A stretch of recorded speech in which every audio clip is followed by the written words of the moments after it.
microphone off then. It's not on.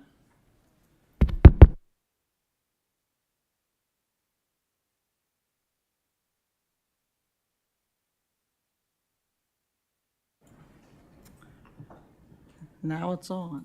The gremlins are at work with our electronics. Welcome, everyone. We have been experiencing difficulties with our audio system here. So right now it's working, and we'll keep our fingers crossed. And staff have been working on it for some time to have it up and running again. So I'll call the meeting to order. And we will begin by acknowledging that we are in Mi'kmaq in the district of Sipekne'katik, the ancestral and unceded territory of the Mi'kmaq people. East Hants further acknowledges the 50 African Nova Scotian communities whose 400-year history have contributed to the province's culture, history, and legacies. We are all treaty people. We'll now have a moment of silent contemplation.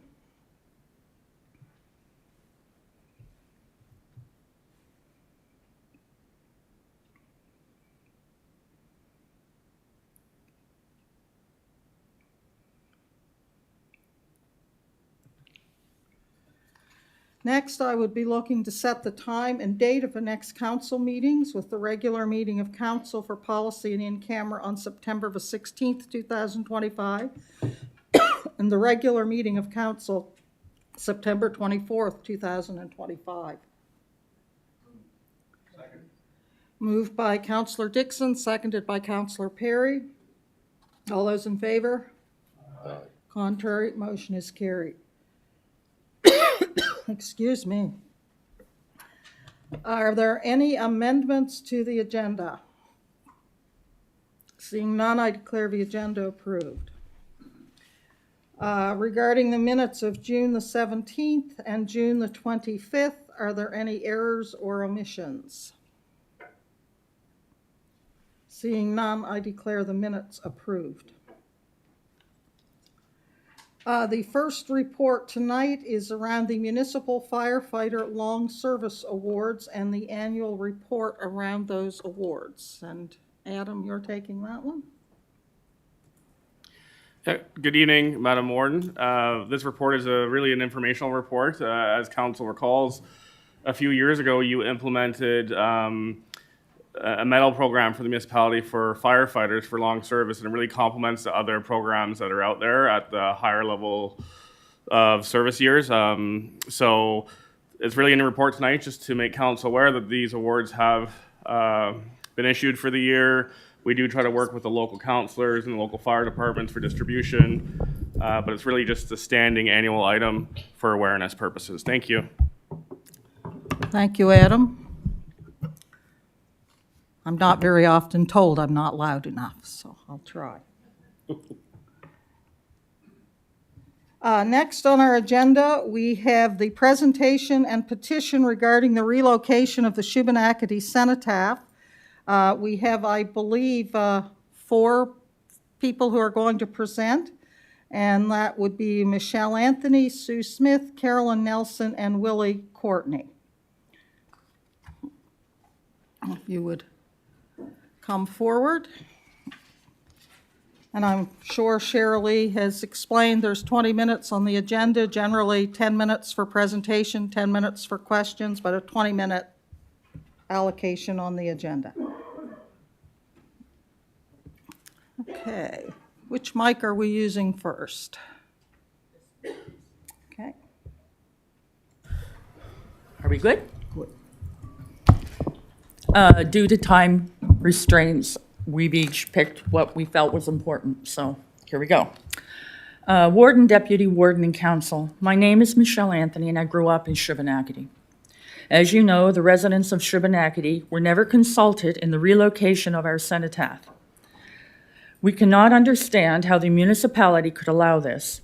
Most Canadians honor our military, and indeed our war veterans. I was and am gut-punched. In today's climate of unrest, how could someone decide that moving a cenotaph out of its intended spot in the center of the community be best for everyone? The ground where the cenotaph stood for 104 years should be a historic site. the soil on which our boys last touched home ground, many to never see home again.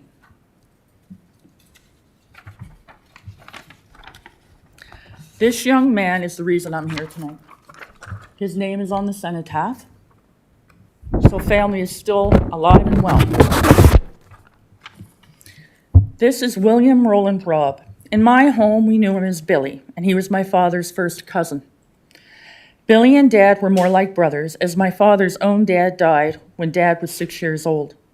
Dad, his younger brother, and mother were shuffled between his Dad's mother's family and Dad's father's family. So you see, they often grew up under the same roof. Billy was 1 year older than Dad, and by Dad's stories, Billy was a real daredevil. If there was a thrill to be had, Billy was ready for it. Billy was a great athlete, playing both ball and hockey in the community. Having the spirit of adventure in him, Billy joined the Royal Canadian Air Force and learned to pilot airplanes. He was a test pilot for the Hawker Hurricane and also the Tiger Moth. Billy died in his plane on September 9th, 1942. His body didn't come home. Billy is buried in England. His mother, Jenny Robb Sheehy, would never have a physical cemetery to visit. In order for her to get some semblance of peace, it was the cenotaph in the middle of the community where she would walk and visit. How many tears from other families were shed on that site? How many people over the years would make the trip of honor to honor their loved ones right there in the center of Shubenacadie? Moving our soldier from the village's core is an insult and a wound that won't soon be forgotten. While the Legion seems to like it's the best move, I can assure you any move would not be acceptable. Well, it looks fine at the Legion. I'm appalled that our soldier no longer faces the road. I maintain our monument with its history and time, being one of the first cenotaphs erected in Canada, is special. It looked majestic and proud between those cedars and amongst the shrubs. That aesthetic will never be replaced on concrete, and our history is being disregarded simply by the move. Each of the names on that cenotaph has a story, and each of those names walked the ground whereupon they boarded the train to go off and fight for us. This is the one and only reason I stand before you all today and ask that the cenotaph be brought back to its original location. So much could have been done to fix up the location, but I can't help but wonder if this was done to create room for developers. While I support new efforts to renew Shibby, this spot should remain the focal point of the core. If that land is leveled for parking space, how many vehicles would really fit on it? Maybe 4 or 5? You have moved a piece of East Hand's history for the sake of a few vehicles. There has to be a different way. With respect, please bring the cenotaph back to Shibby.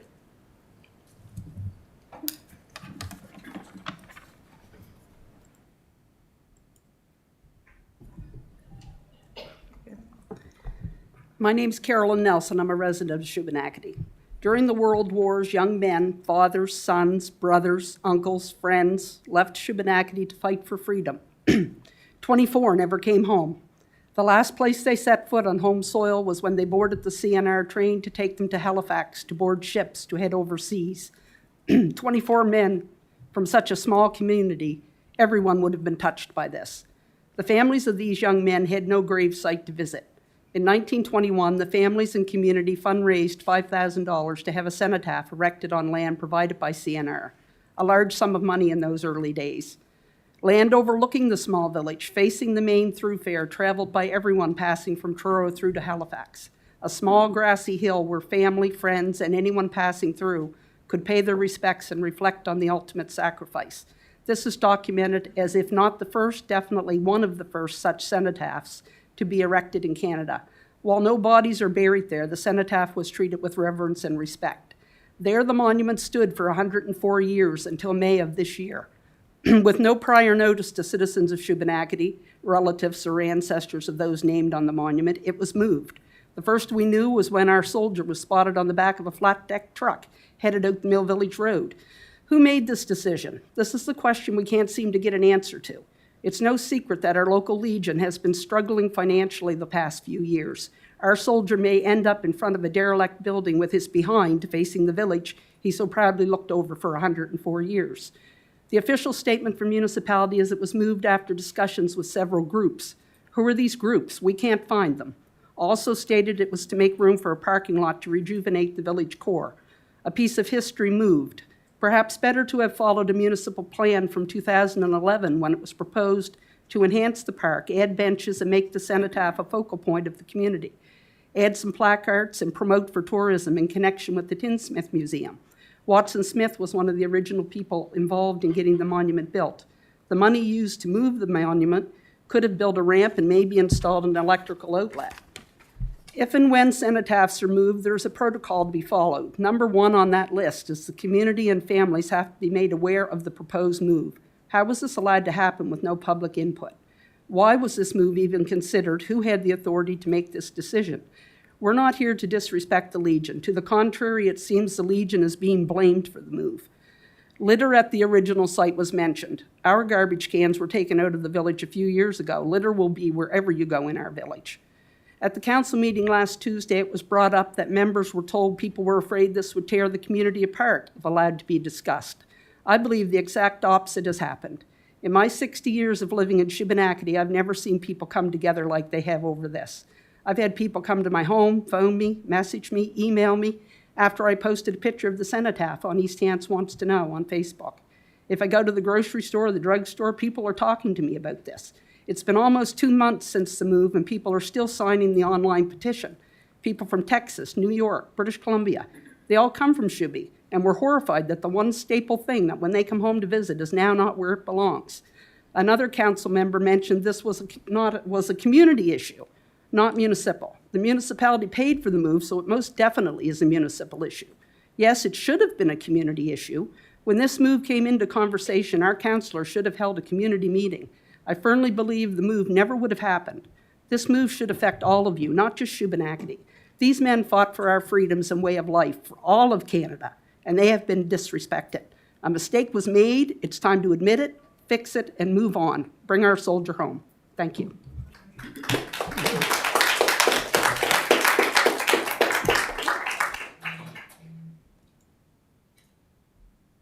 My name is Susan Smith, and I'm a 20-year member of the Shubenacadie Legion, a past president of the Legion, and have held numerous other positions on the executive during my membership. I can, without hesitation, say that the relocating of the Cenotaph has never been considered during my time as a member. Councillors, you will have read emotional letters from residents and descendants of those named on the Cenotaph. You will have viewed numerous articles and emails regarding this whole ordeal. You are aware that a Freedom of Information request has been made regarding this matter, which is yet to be fully complied with. Therefore, I'm going to point out a few of the facts of this matter as known to date. The Legion sent a letter to the municipality regarding the Cenotaph. It contains a lot of ifs based on and regarding if the municipality was planning on relocating the Cenotaph. This is where the whole situation should have ended, as if Councillor McPhee has emphatically stated publicly the municipality never planned on relocating the Cenotaph, then why was the Legion's letter acted upon? Why were they never officially told that the Cenotaph would not be moved, commended them for their concern, and the matter ended then? Legion President Mike Chapman has stated in a CBC interview, as well as in an email to the Legion membership, that CAO Kim Ramsey never read the letter he sent, or at best barely glanced at it, and if she had, the Cenotaph would not have been moved. Legion President Mike Chapman has also stated publicly that the Legion has no objections to having the Cenotaph returned to its original home, nor was it in their plans to ever ask for it to be relocated to the Legion. The Legion site has removed accessibility of seniors and those with mobility issues to view and participate on November 11th services. They will no longer be able to stay in their vehicles and attend the service. They will be forced to either not attend or put themselves at risk by standing for a long period when they're not physically able. The original location had the space and was conducive to parking where people could stay in their vehicles and still be able to see and hear the service. As mentioned, the Legion has been struggling financially for quite a few years. Was it even considered what would happen to the Cenotaph if the Legion closes? In regards to the cost of returning the Cenotaph, it never seemed to be an issue to relocate it, so it shouldn't be an issue now to put the Cenotaph back. Funds are available to put the Cenotaph back through the municipality's contingency fund, which is deemed for unanticipated expenditures. It should be noted that most people, like, we're here, we have no issue with trying to beautify the village. The issue is why move the Cenotaph because of it. How an opportunity was missed by the municipality to create a space around the Cenotaph that would complement and enhance their vision of bringing back the village core is mind-boggling. An opportunity was overlooked, disregarded, or not even considered as a way to market the area as a historic place to visit. If public consultation had been made available, these opportunities could have been realized, and we would not be here today debating the issue. A mistake was made. It happens all the time. However, what doesn't happen all the time is the courage to admit the mistake and the ability to have a positive outcome from learning from this mistake. It's not too late to correct the error, to put the Cenotaph back in the village core where it belongs, and show your commitment to serving the people in the community. Thank you.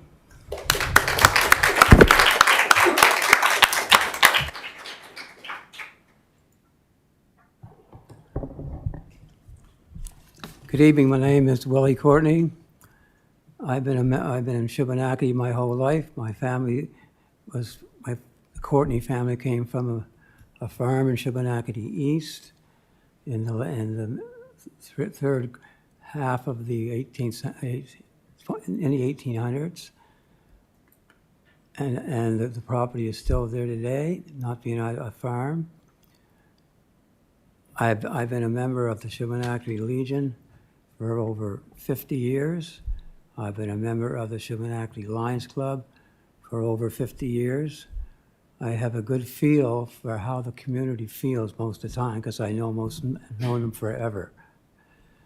The angst of what happened shouldn't surprise people. We're a very close community, and that's what you're seeing when people are complaining. That's what brought this protest on. We're very close. We feel for what that monument meant so much to so many people.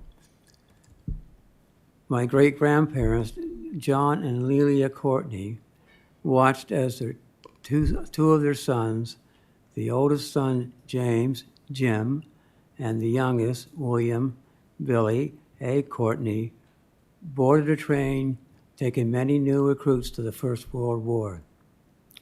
The railway station was in the center of the village of Shubenacadie, was the departure point. This would be the last time Lelia would see her youngest son, Billy.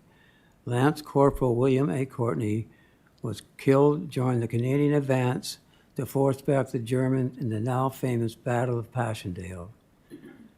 Lelia would receive two very articulate, handwritten letters delivered to her home on the small dairy farm in Shubenacadie East. The first letter reported that Billy was missing in action. The second letter, received sometimes later, would sadly announce that Billy had been killed in action in June of 1917.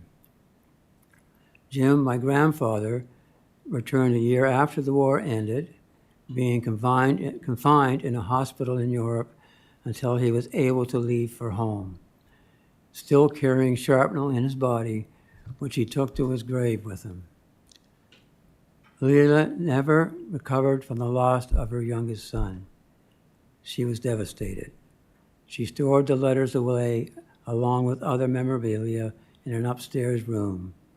Nobody was allowed to access her personal memorial, her place of solace. My great-grandparents were very encouraged when their community rallied together around a plan to raise a cenotaph to memorialize the 19 community men who had not returned home after the war. It was decided by the community leaders to raise funds, $5,000, to purchase a monument, acquire the ideal property from the CNR, situated in the center court in front of the railroad station, the last place where the community saw these brave men who perished. The cenotaph was a sacred resting place where families could mourn their lost loved ones taken by the war. The cenotaph and the accomplishments of the community was nationally recognized as a model to other small communities and of how it was possible to band together to create an eternal memorial for all future generations, and to never forget the sacrifices made by our countrymen and women in the pursuit of freedom from anarchy. The Shubenacadie Monument was one of the first 2 small communities in Canada to erect a cenotaph. It was a testament to the strength of the community bonding together to honor their lost sons. If Lelia was alive today, just a hint about any illogical plan to relocate Billy's sacred place of rest in his homeland would have caused her immediate anguish and disbelief. The community of Shubenacadie, and especially the descendants of those memorialized on the cenotaph, are 1, owed an explanation, 2, owed an apology, and the return of the monument to its original place of honor at the center of our historical village, where it was lovingly placed in its prominent location by our thoughtful ancestors. Respectfully, William Courtney.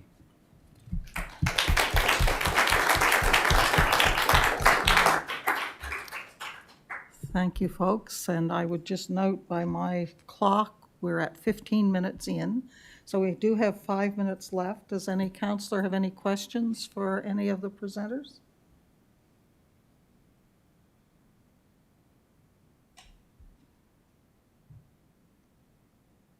Last chance. Seeing none. And I would certainly thank you for coming and doing a great job at presenting your feelings on this matter, and I'm certain it is information that we appreciate receiving.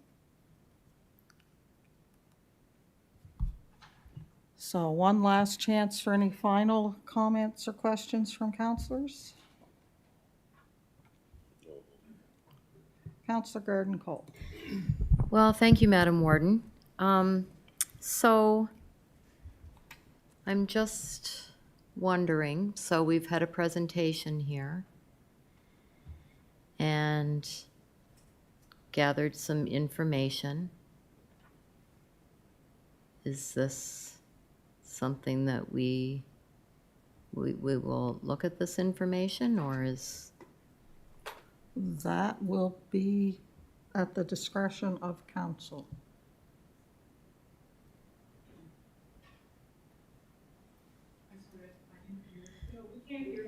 Oh, I'm sorry, I said it will be at the discretion of council as to whether we, what we do next. Someone would have to make a motion to. Okay. So I'm going to make a motion that council take this information under consideration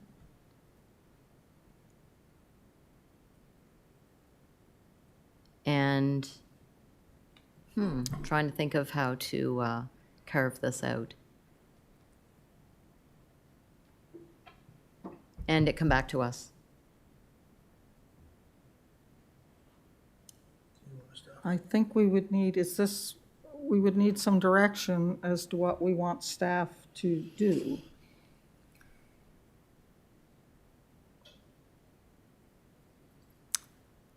Surely you people No. all.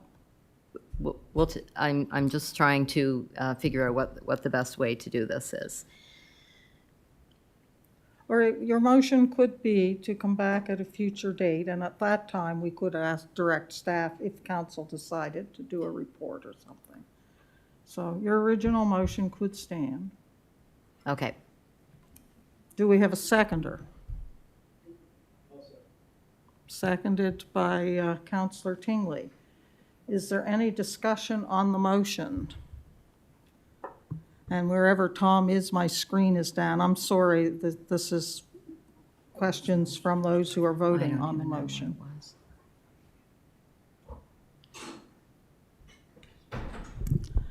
And our system has crashed. I won't be turning my microphone off. Sandra, don't turn yours off, because if we leave them on, we may have two working mics.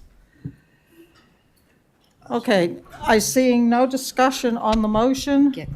And the motion is to bring this back for consideration at a later meeting. We'll go, oh, Councillor Rhino, I can't turn your mic on. That's all right. Speak into Sandra's if you could, please. The motion is at a later time. You know, we're right now, we're into July.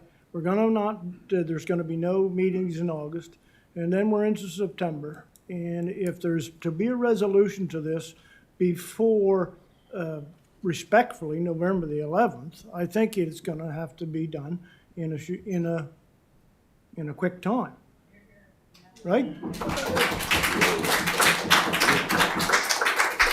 So I think there has to be discussion. I'm not saying one way or the other. I think there has to be discussion on this, and it can't be left so late that it will upset more residents and things like that. So it has to be had, and has to be had as soon as possible. Thank you.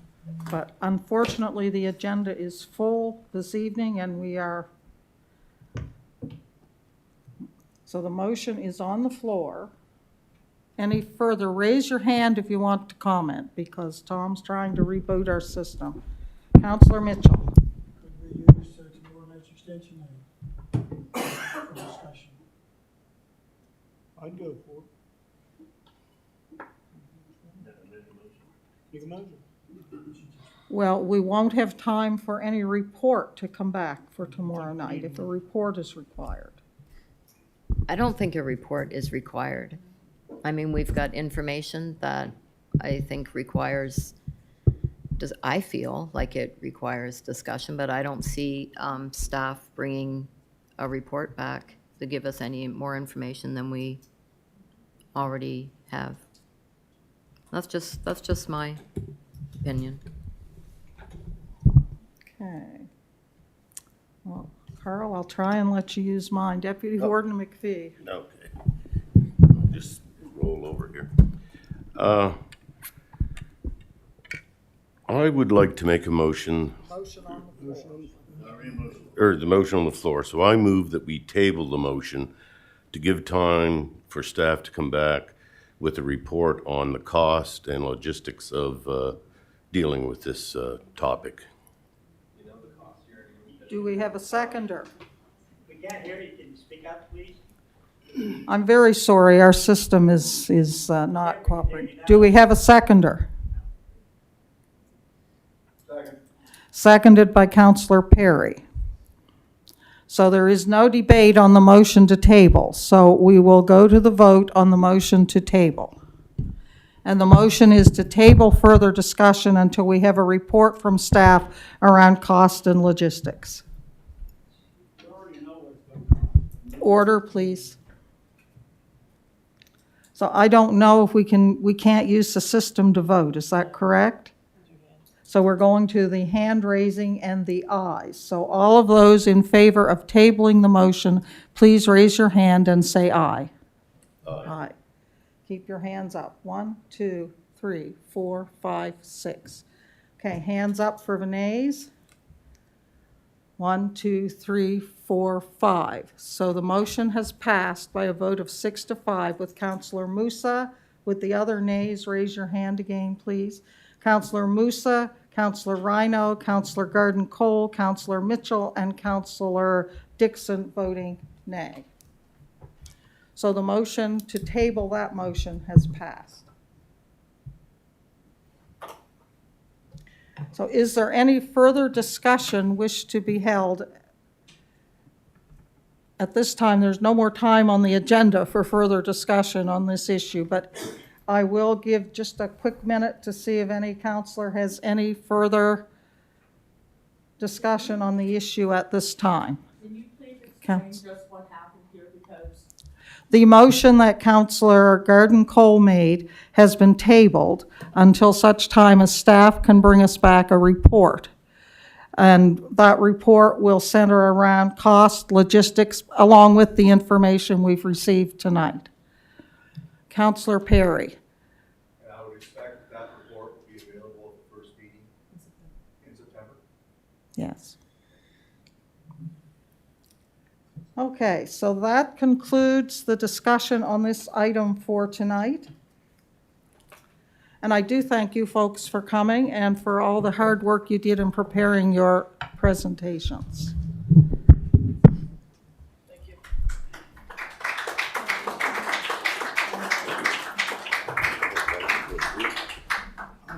You don't know way, so I'm you no way. Okay, councilors. The next item on our presentation is a demolition hearing, which is one reason we have a hearing scheduled, so we do have to stick to the agenda.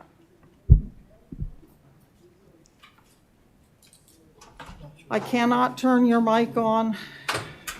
Sorry.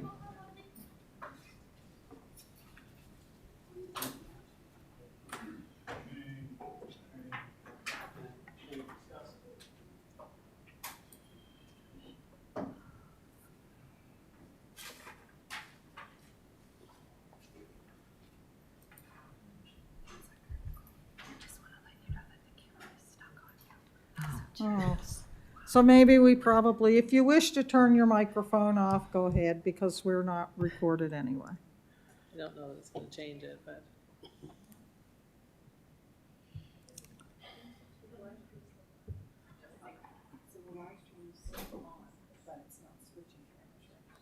And is the audio working on the live stream?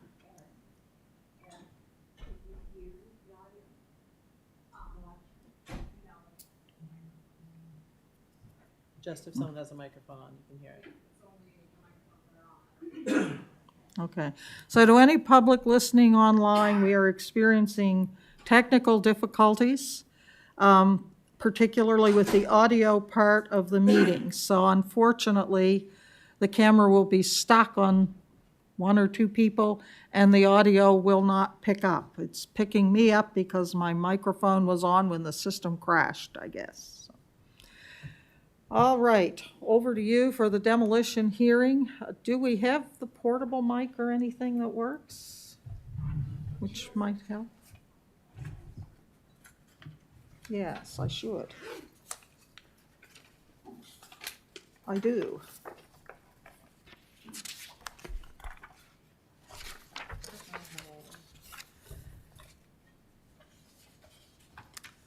Okay, councilors, we have a hearing scheduled to consider a proposed demolition order for 176 Highway 215 in Shubenacadie.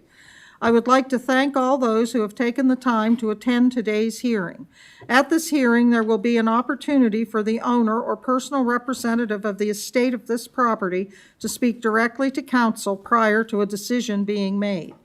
Pursuant to Section 345 of the MGA, only municipal council has the authority to order the demolition of a building, and we should be in a position to make a decision on the property in question following the staff report and any presentations from the property owner or representative. I would now ask the municipality's Manager of Development Services to present her report. Thank you, Madam Warden.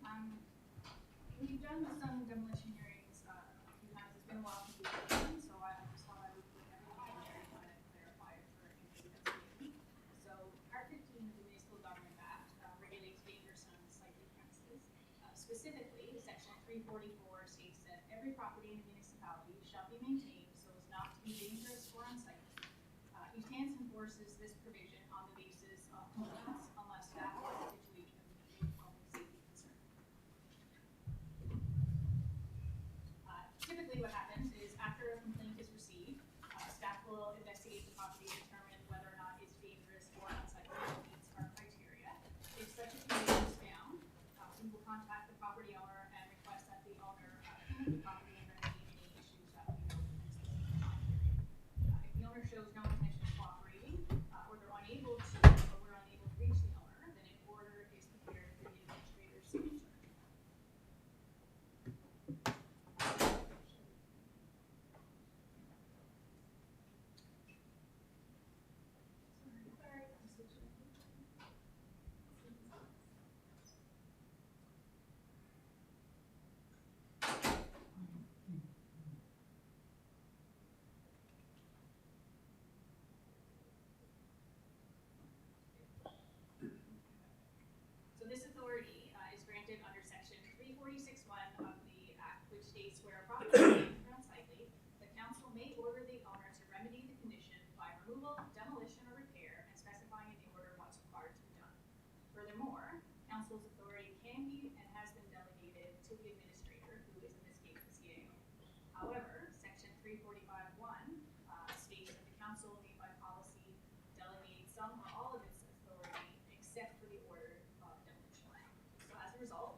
here's some history now. This property has been on and off our enforcement list for many years. This particular issue was brought to the attention of staff in January of this year. There was a fire at the dwelling in December of 2024 that resulted in a fatality. At the request of the fire marshal's office, an order to remedy was posted to secure the building from unauthorized entry. The building was secured by the municipality. However, one panel has been removed at the rear of the building, and there's also a lot of debris and such around the property that's really making it a danger. The property owners are deceased, so it's therefore recommended that the building be demolished and all other damaged debris be removed. Here are just a few shots of what we have, or what we have sealed off, and what we can see on the inside in the areas where it was safe for us to go in. There's certain areas where there was no way we can put our stuff inside there. So part of the process under part 346.3 states where demolition is proposed to be ordered, the landowner is required to be given at least 7 days notice of the date, time, and place of the meeting in which the order will be considered. The section also indicates that property owners need to be given an opportunity to appear at this meeting and have an opportunity to speak. In this case, a letter was sent to the address as provided for the assessment roll and within the appropriate notice period, and a copy of the letter was also posted on the property in case there is a representative who will have an opportunity to address council. The council does approve the order and served on the property by one of our municipal constables.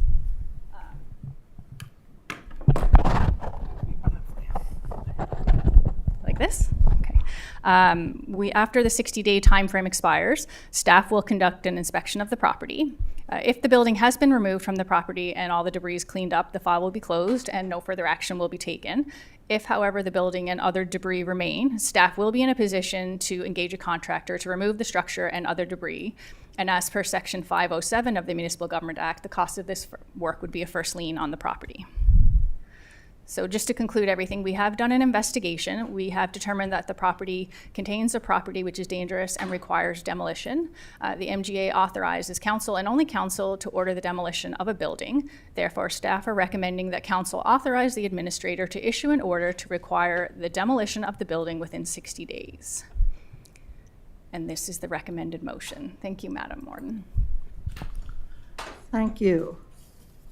So councillors, you've heard the report. What is your wish? And you'll have to raise your hand to be recognized. Councillor Tingley. One moment. And they'll bring you a mic.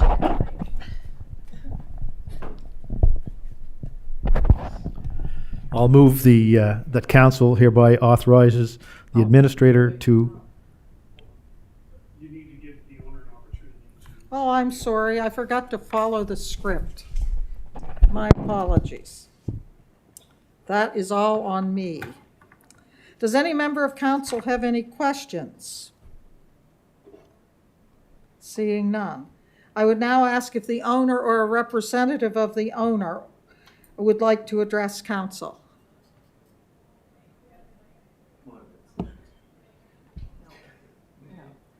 Seeing none. Does any any online? Does any member of council have any questions? Seeing none, I would now go to Councillor Tingley. I'll move that council hereby authorizes the administrator to issue an order to the owner of PID 45101698 176 Highway 215 Shubenacadie to remedy the dangerous or unsightly condition of the property by the demolition and removal of the building and all other debris on the property within 60 days of an order being served. Do we have a seconder? Seconded by Councillor Merriam. Is there any discussion on the motion?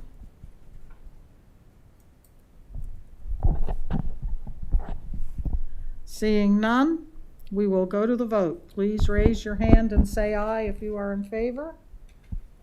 Aye. Contrary? Motion is passed unanimously. This concludes this hearing, and I would like to once again take the opportunity to thank all of those who attended.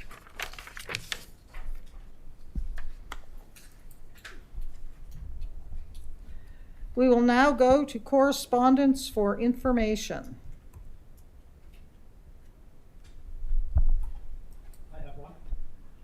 Okay, I'm gonna have to get my trusty pen out here. I don't know who was first, Counselor Perry and then Counselor Merriam. Item number 16, the request from the Hants East 4-H Council. It says the staff processed the request as per the budget. I'm just wondering, as things go on, I do know there are lots of people from many districts that take part in 4-H and do this. If maybe at the next budget cycle, we should look at possibly upping that to present maybe a few more awards, or look at how we can support them at the regional level as well as the provincial level. Certainly could be, I've lost my.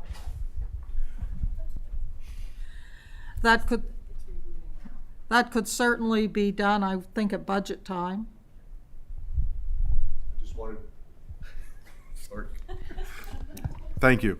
I just wanted to make council aware of that I'll bring that back up at budget time, because I do think it's something that is important as things get a little bit tighter as we move forward. Thank you.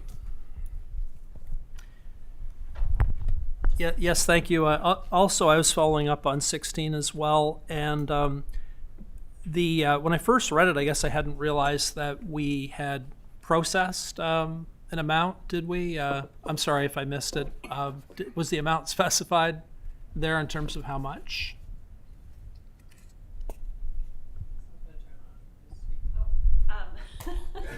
I'm trained to wait for the red.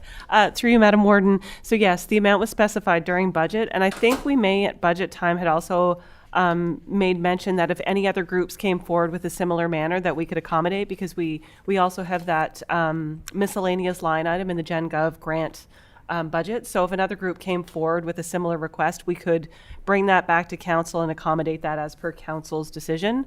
We just have had this request year over year, so we put it as part of budget so that when it came in, we could just approve it should the budget be passed as it was. Great. Thank you.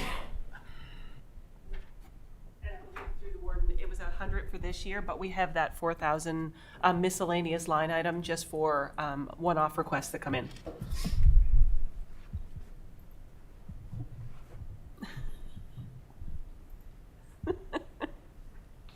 And our mics are back. Anything further, Counselor Merriam? No, that's fine. Thank you. Are there any other items under correspondence for information that any counselor wants to draw attention to?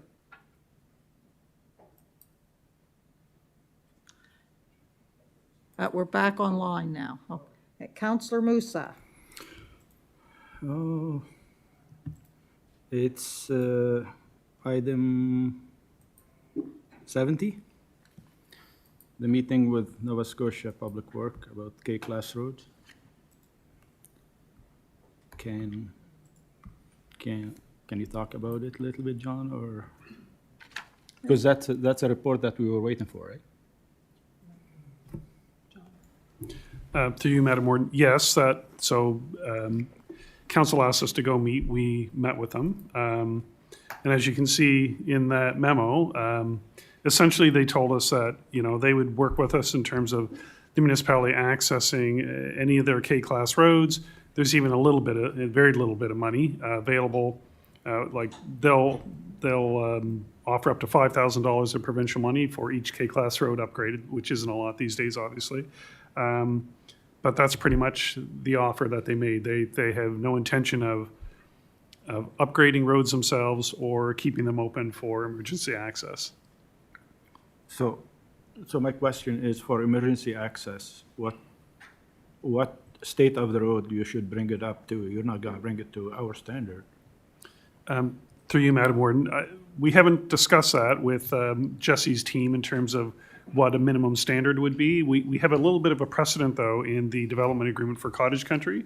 So there is a standard in that document about emergency access. So it would be something along those lines, but you're right. I don't think the intent was to bring it to the full public road standard. So I would like to move a motion that staff bring back a report about the cost and the state, like of what standard should be followed with the clay class road to be able to be accessible as an emergency access. Second. Moved and seconded. Any discussion on the motion? To the motion, Councillor Dixon? Bear with me.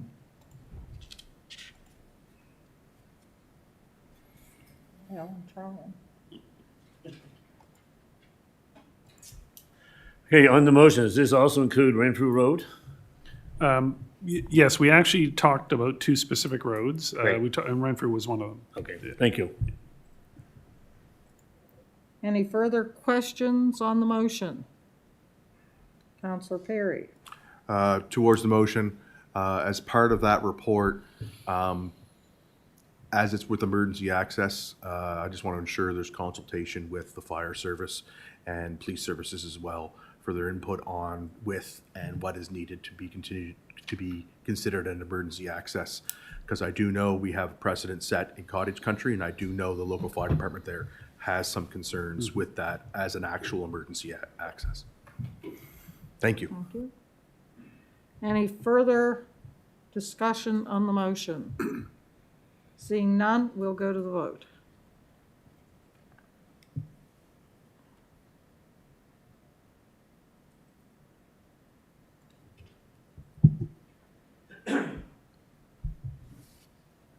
And the motion is passed unanimously. Any further items on correspondence for information? Seeing none, we'll go to correspondence for decision.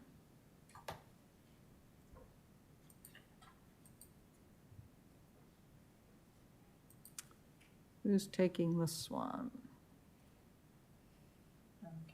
Adam?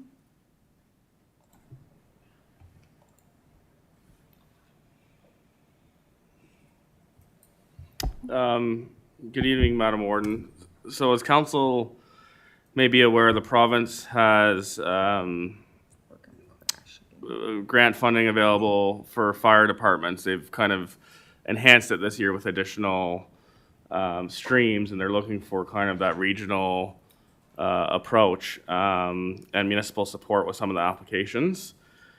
So what's in front of you tonight is Shubenacadie is looking for support from Municipal Council to apply for the Nova Scotia Emergency Provider Fund.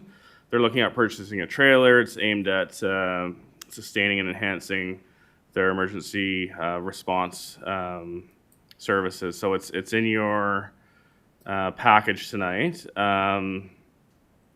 There's no financial contribution from the municipality, but the program enhancements that the province has made is looking for the municipality to kind of endorse and support. It does not, we inquired with the province, it does not limit other fire departments from applying at a later date.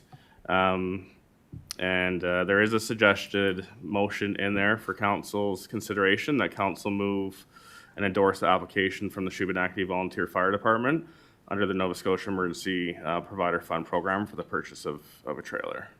It would, I should say, it will be owned by Shubenacadie. There's no municipal contribution for it, and it can be used in a regional nature to help move their equipment that they have. Thank you. Thank you. Councillor Dixon. I'll make the motion, move that council endorse the application from the Shubenacadie Volunteer Fire Department under the Nova Scotia Emergency Provider Fund, EPF, to purchase a trailer. Second. Moved and seconded to the, okay, are you still on, Carl? No. The screen is not reflective of the mics anymore, so. Councillor Rhino to the motion. Go ahead. Thank you, and through you to staff. With this motion, is it assured that this will not put any other fire department at a disadvantage with regard to this emergency provider fund? Okay, bear with me.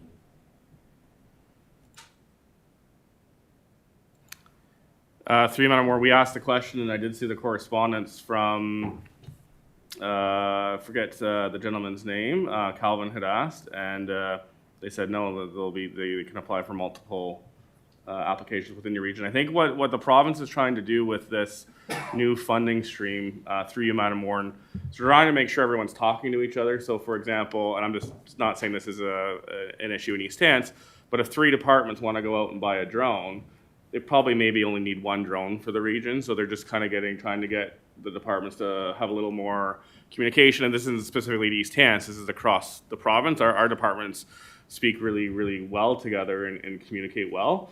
But it's really kind of it's got that regional point on it. But directly to your question, as mentioned earlier, I did see that it wouldn't impact other departments for applying. And who did, you mentioned the names, if I may, you mentioned the name you talked to. Was he a provincial authority or a fire? No, it was a provincial employee that we requested. It might have, I'd have to go back through the correspondence, but it might have been Dom Few or someone else that Calvin reached out to, but we asked that question. Okay. We wanted to make sure it wouldn't limit council or the other departments.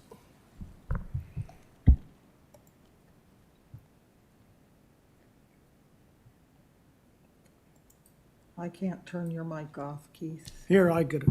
Thank you. Any further discussion?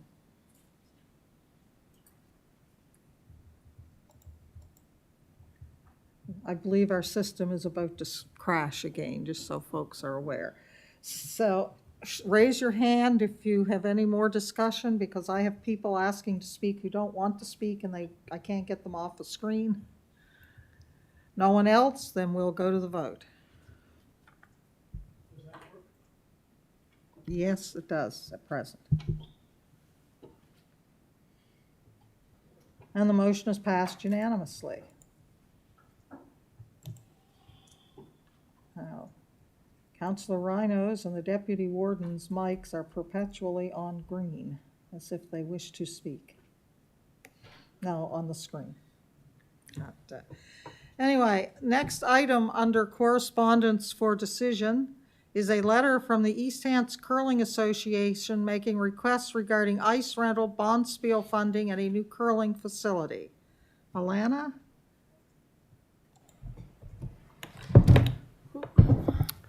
Thank you. Through you, Madam Warden. We did receive a communication from the East Hants Curling Association, and from those documents, they actually had 3 requests listed within. I'll go through each request and sort of where we sit per policy, et cetera, and then we can certainly come back to each of those and council can make a decision.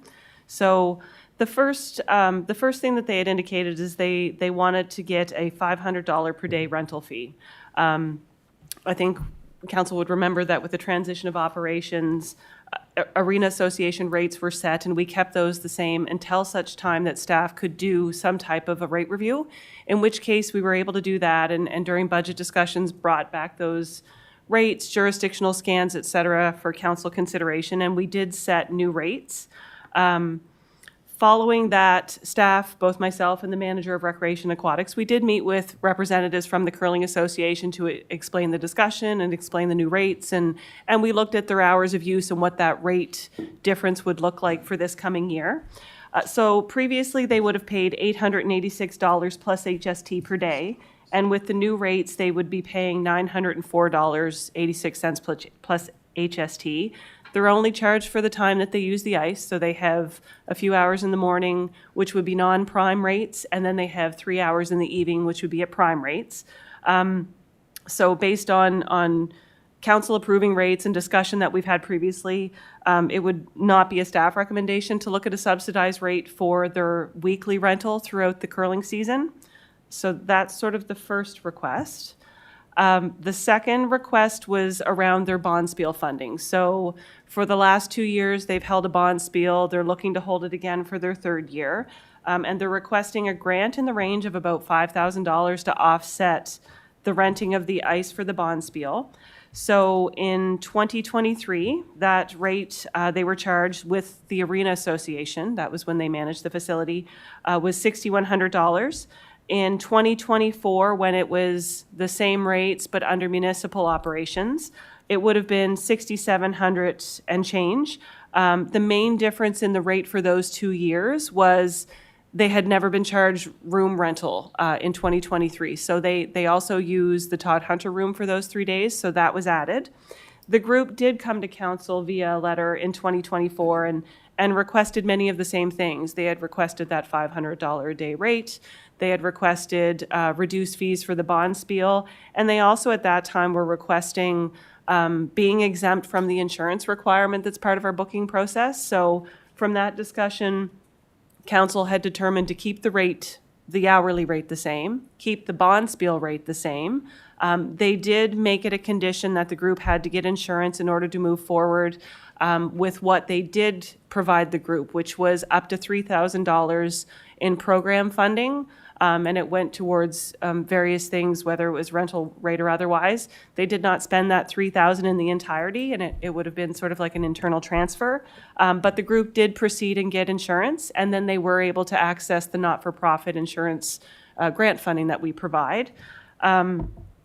Under policy, staff can work with the group to fill out a community grant application for an event hosting grant, which is $250. And really, if council wished to support the group, it would be at their discretion, because as staff, we really only have the ability to look at the community grant funding. So whether council wanted to discuss sort of a supplemental Gen Gov grant funding, the rental rate for this year is projected to be $8,158.82. So just under $2,000 more, and that's with the new reflective rates. Oftentimes, we've talked to other not-for-profit community groups and sport groups. They may look at local sponsorship. They may look at other provincial grant funding programs, or we connect them with our provincial partners that also have grant funding opportunities. So that's the second portion of their request. And then the third and final piece was requesting that we move forward and plan for a curling facility. So And these are on the document at 10A, B, and C, if anybody's looking for them. Perfect, yes. So when we started the discussion around the rec facilities master plan, we talked about engagement. And one of the targeted engagements Parks, Recreation, and Culture staff have done is not-for-profit sport groups. So this is one of the groups we have targeted. Earlier this year, they were one of the groups that we met with. We did receive a lot of information from them, and currently staff is still going through that information. So the engagement is complete, but we're actually drafting the document. We're starting to sort of craft the different recommendations, and we're still on target to bring that to council probably end of calendar year. And we were clear with the groups during those engagement sessions what next steps would be. And really, from a staff perspective, unless council wished to do something different, we really think that the rec facilities master plan should be drafted and brought back to council for discussion before any recreation infrastructure is sort of brought forward as part of budget discussions. So those were the three requests from the group. Certainly, we can talk about those, and if council wants to discuss the bond spiel or other pieces to that, happy to do so. And then whatever sort of comes from this, then we can circle back to the group and provide them some feedback on their requests. Okay, so we'll start with 10A and the daily price point for weekly rentals. You've heard staff's recommendation that we not reduce our rate. Does any councillor have any comments or questions around that? Is any councillor? Okay, your guys' mics weren't on before. So, Councillor Tingley, you're showing up first on my screen, so we'll try. Okay. Through the chair, based on previous recommendations, I would not recommend reducing the rate, but maybe we might look at some kind of a grant. Well, that would be B, I think. That's right. So we'll deal with A first, and then we'll go to B. Right. I would not recommend adjusting the rate. Are you making that a motion? Sure, I'll make that motion, yeah. Do we have a seconder? Seconded by Councillor Hibb. Any discussion on the motion? Councillor Musa to the motion?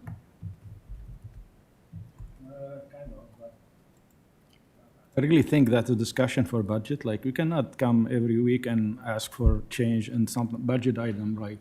I think that should be a discussion for budget. And But they're asking at this time for us to do it, so we have to give them an answer. They're asking us to change our budget, our entire, like, our item, budget item like that we already, so I'm not in favor of changing anything right now. Thank you. Any further comments? Okay, are you ready for the vote? We'll go to the vote.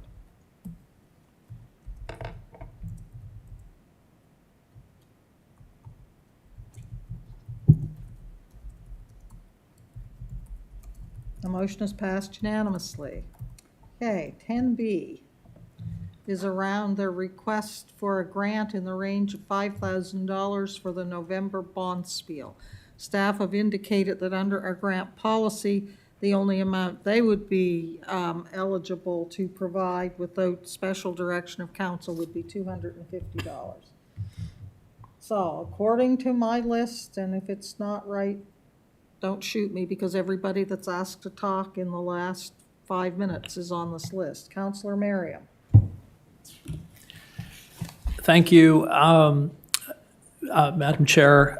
Question for staff, I guess, about in the letter. Sorry, there was a lot there, so I could be misremembering a few points, but there was discussion about, let's say last year, a $3,000 grant, and it seemed that some of it was used, but I think in the letter it said something like $1,800 was not used. And does that mean that we offered $3,000 and they took $1,200, leaving $1,800 in our hands and not theirs? Through you, Madam Warden, so it was a up to $3,000 grant opportunity to offset some programming pieces, and the group never actually received, we didn't hand a check over because it would be an internal transfer. So we can't offer things at a subsidized or no rate without council direction to the sportsplex. And what we've done in other areas like the Aquatic Center for Safegrad and things like that is we do an internal transfer. So as those charges come in, so if they used the Todd Hunter room or they did something and they did it for 7 hours or whatever, those hours would be transferred internally from GenGov, or however that was, I believe it was GenGov, over to the Sportsplex revenue. So if council wanted to do something like that, if we had the 3,000 and they used the 1,800, then perhaps council could choose to do a $1,200 grant opportunity or something like that. Certainly, the numbers aren't identical to ours in terms of the amount, but they certainly did not utilize those $3,000 in its entirety. But yeah, so certainly, I guess really it's up to council's discretion if they want to look at GenGov and provide sort of some support to the group for that particular event through that. Alana, follow-up question. So when that decision was reached, it wasn't an original budgeted item. It was sort of on the fly, as I recall. Yes, through you, Madam Warden. That wasn't something that was put in through budget process the year previous. It was similar to what we're discussing tonight, letter to council with request, and because it's outside of what staff can approve with under policy, then it was brought forward and council had that discussion and made that decision. Well, I would like to make a motion then that where, in light of last year, again, if I understand correctly, $1,800 was offered, additional was offered but not used. So I would like to make a motion that we provide a similar grant this year for the Bonspiel, same format as last year for the amount of $1,800. Do we have a seconder? Do we have a seconder? Seconded by Councillor Head. Okay, I'm going to try it. On before the motion, Councillor Perry, Councillor Tingley, Councillor Rhino, Councillor Garden Cole, and Councillor Musa. We're not on, right? No. Okay. So we'll start with Councillor Perry. To the motion? Sort of, but it's Okay. stuff before. Well, just I'm trying here. Go ahead. Thank you, Madam Warden. Yes, looking at that money, was offered up to them, it was not used. And I remember that last letter, they were asking for much more in that letter than the $3,000 we allotted, and they only used $1,200. So that to me is a little concerning in some ways, because we tried to help them in, you know, in this letter, it kind of talks about how they feel a little bit abandoned, but yet they didn't use all the money that we offered them. Councillor Merriam's motion to take the remainder of that money and put it up towards this, I don't wholeheartedly disagree with that. The other thing is they are eligible for a $250 community grant, I believe. So I believe that should be processed regardless. The understanding is if this money goes to the bond spiel, that means where they were asking for other things in their letter, currently, if they were to be told that they had that $1,800 left remaining for this year for funding coming up for this season, would that, for programming, I would like to know if they would prefer to have that money to offset programming this year or for the bond spiel, because the programming benefits everybody in the community. The bond field only benefits the bond field. So I don't know if it's better for all of the East Hants curlers to have that available to help lower cost for programming during the year, or if it's better for it to go to the bond spiel where you have out-of-town teams coming in to subsidize that event. That's the part where I kind of question where that money could best be used to support the curlers in our region. Thank you.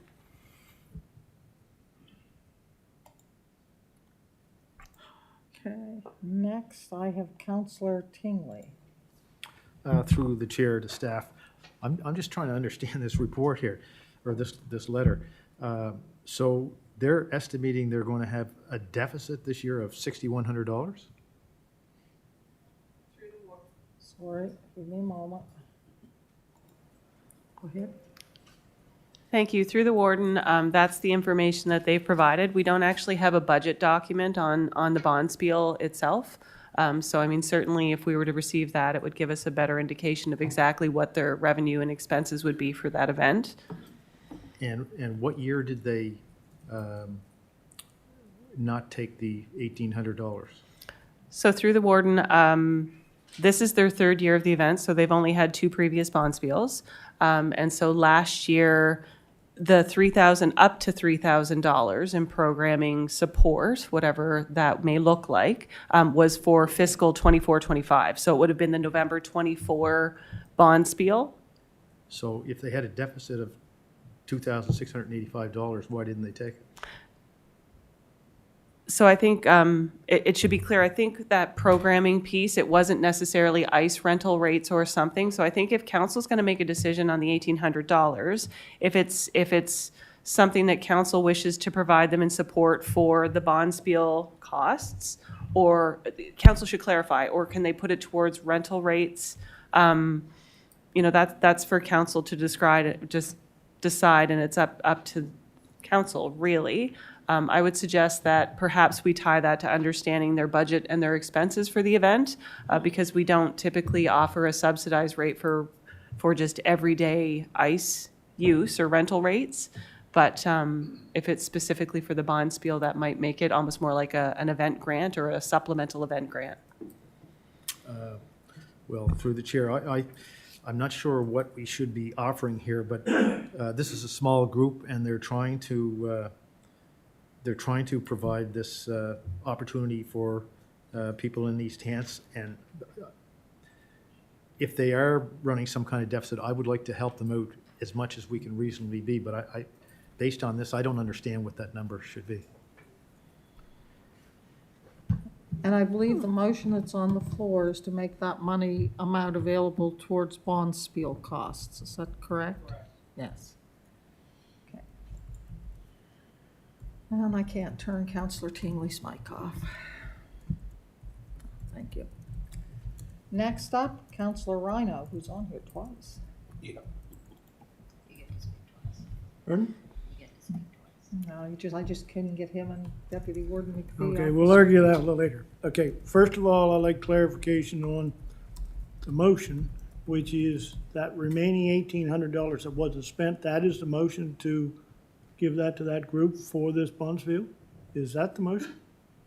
Yes. It is, I'm seeing Kim shake her. Bear with me. That's the intent of the motion. Yes, thanks, Councillor Rhino. So really, it's replicating, the intent of my motion was to replicate the offer last year for cost towards the bond spiel to offset, but only doing it this year. So doing it this year for the differential for this year's bond spiel of $1,800. That was the intent of the motion. All right, I understand. Maybe I'll ask for a clarification. So the grant last year was for, I thought it was bond spiel, but it was for programming in general?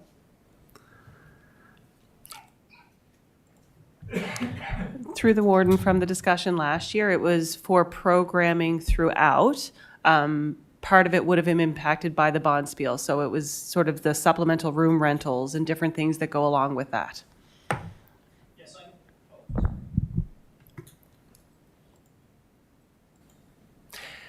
Yes, well, regardless of exactly what transcribed last year, I'll stick with the motion that I'm making of offering the $1,800 to help offset costs related to this year's bond spiel. And would there be a budget request for that event tied to the grant? Would we ask them for a budget? Well, normally, when we give grants to organizations, they have to provide a budget estimate for the event, correct? I don't know what's going on. Through the warden, so yes, I think it would be prudent to maybe tie that to providing some budgetary information beforehand, and then I think it's really important to also ask for reporting following the event, similar to other grant programs. I think that reporting piece is key. Do I still have the floor, or? Well, Councillor Merriam answered your question, which kind of led into other discussions. So we'll go back to Councillor Rhino. Thank you. All right, so being on before the motion. That money last year was a general government grant, or was it a recreation fund come out of the rec funds? So I'm seeing, hearing heads nod, or seeing heads nodding when I said general government. Through the warden, it was through the general government grant program, yeah. For programs in general or bonds bills? It was, we called it for programming, and it went towards some of the bond spiel rental for room rental pieces. And then throughout the season, they could actually access room rentals. It did not go necessarily So towards it was a ice rental. general government grant to help, basically help out with the Colonel Association. I guess that's best. Yeah. Yeah, all right. So now they're asking money for a bond field. Does this bond field hold any recognition? Is it special? Is it just similar to a baseball tournament, an invitational baseball tournament with no specialties to it? Is it similar to that? Is it similar to an invitational hockey tournament?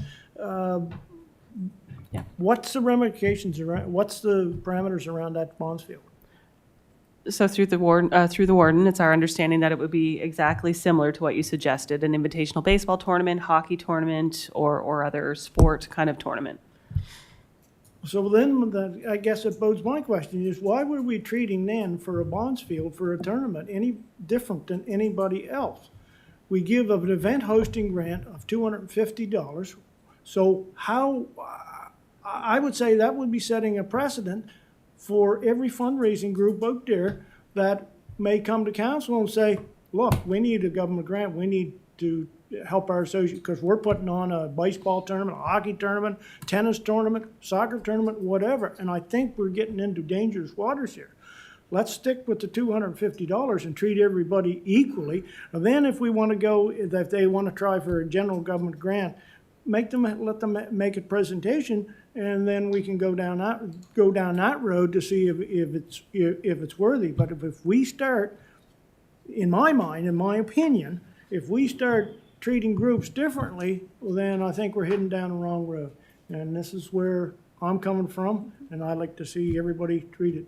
If it had ramifications, it was a special, maybe a provincial or a regional or national, maybe that will put a different light on it. But for me, I think we need to treat all groups fairly equal. Thank you. Councillor Garden Cole. Thank you, Madam Warden. So I'm all in favor of supporting this group. It's their one annual thing that they want to put on, and it's relatively new. But I've read it and I've listened to questions, and don't mind admitting, I'm still not quite clear about the monies that are given to them and how they are obligated to spend them. So last year when we gave out this $3,000 grant, I assumed that that would directly offset the costs of the bonspiel. Like it was presented to us in relation to the bonspiel, is that correct? And I just assumed that it was basically like if the bonspiel cost them, say, $6,000, then we gave them a grant of $3,000, it was gonna reduce their cost by half. So is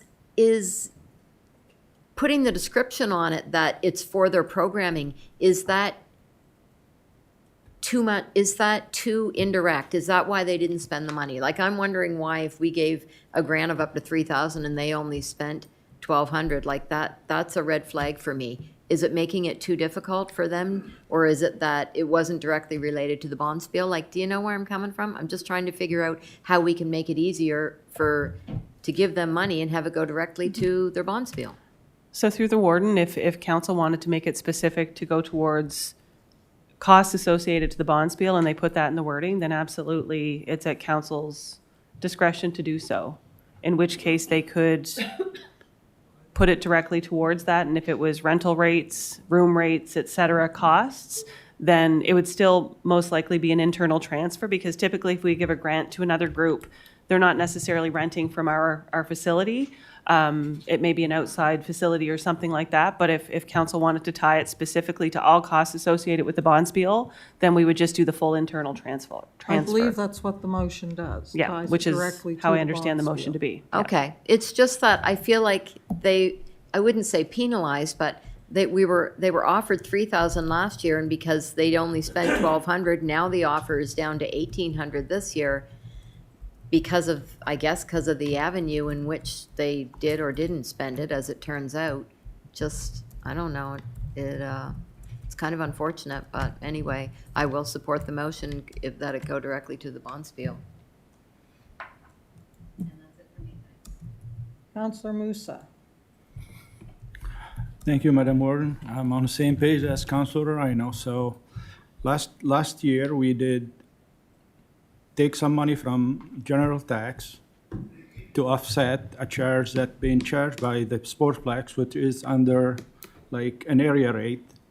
And now if you tell me if a group from Mount Union decide to rent the Sportsplex in Windsor for doing soccer tournament, and are we gonna give them $3,000? Is anybody that come here, we're gonna throw money at them? I don't think that's feasible for us, and I don't think that's the way we should be doing it. And one more question: would DRF would be an option for them, or it's not for that?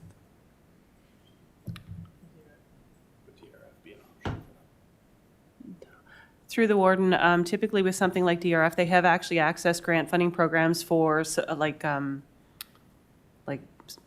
thank you, curling rocks, things like that. So they have accessed DRF in the past, but not for the bonspiel. It doesn't typically apply to an event piece, but it would apply to equipment. That's what it was. Equipment, our community grant program could provide them funding, a small amount for the events, but it also could provide support for leadership, training, different things like that. But DRF typically wouldn't be for this specific event.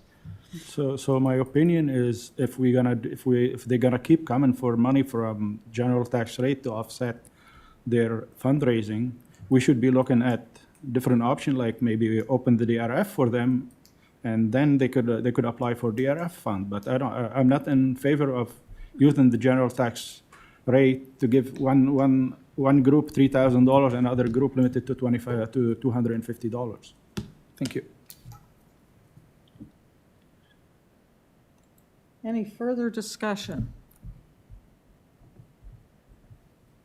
Seeing none, we'll go to the question, and the question is to offer them an $1,800 grant towards their bond spiel, correct?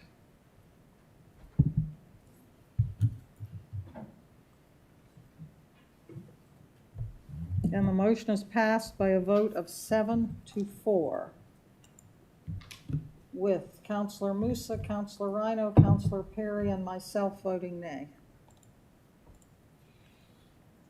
Okay, item number C, which they are looking for us to approve funding for a curling facility to enable them to move on. We have heard staff's report, and, okay, I'm gonna go to Councillor Perry first. I don't think, Madam Warden, we should be even entertaining this until we get the master facilities report back, because the last presentation that we had from this group on the funding for this was to empty our entire reserves to build them a facility. That was the option that they presented to us in council, and I don't think we want to empty every reserve fund we have to build a curling facility. So I think we should table this. I'll move to table this until such time that the master plan comes back. Just table the discussion, discontinue the discussion until we have the master plan. Is that what Absolutely. you mean? Okay. Moved and seconded. Any discussion on the motion? No, it's not. It's to table the Table this. Councillor table the Perry has moved to, well, probably shouldn't have called it table it. Delay the conversation Until until we such have time the- we have the master report back. Okay. Any discussion on the motion? Seeing none, we'll go to the vote.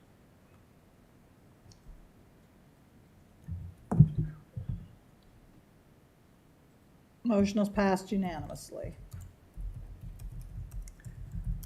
Okay, anything else on business for, or correspondence for decision? I'm seeing none, so we will move to committee reports and the corporate, starting with Corporate and Residential Services Committee. Councillor Garden Cole. Thank you, Madam Warden. The committee held its regular meeting, on July 15th, 2025, and the following motions are coming forward as a result of that meeting. Item 1, 2024-25 year-end budget carry forward. Staff presented a report that outlined budget items that required carry forward to the 25-26 budgets, so work can be finalized that started in the previous year. The Corporate and Residential Services Committee recommends that Council approve the year-end carry forward amounts in the 24-25 year-end adjustments report dated July 9th, 2025, and presented on July 15th, 2025. As Chair of the Committee, I so move. Good. Seconded by Councillor Tingley. Is there any discussion on the motion? Seeing none, we'll go to the vote.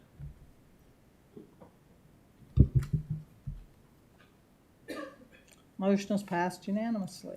Item 2, 24-25 RCMP budget overage funding. During the 25-26 budget process, the RCMP budget was estimated. A letter from the Department of Justice has been received recently, and the actual cost will exceed the budgeted amount, and council approval is required to fund the difference.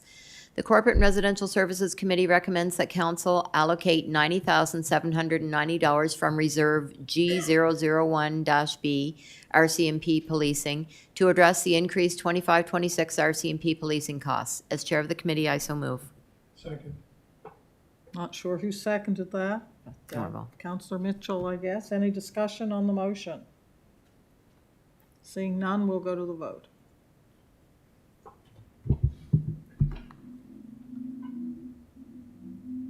Someone needs to vote. Motion is passed unanimously. Item 3, 24-25 East Hants Annual Report, including Treasurer's Report. The CAO presented the 24-25 Annual Report, including the Treasurer's Report. The Corporate and Residential Services Committee recommends that Council accepts the 24-25 East Hants Annual Report, including Treasurer's Report, and that it be made available to the public. As Chair of the Committee, I so move. Seconded by Councillor Mitchell. Is there any discussion on the motion? Seeing none, we'll go to the vote.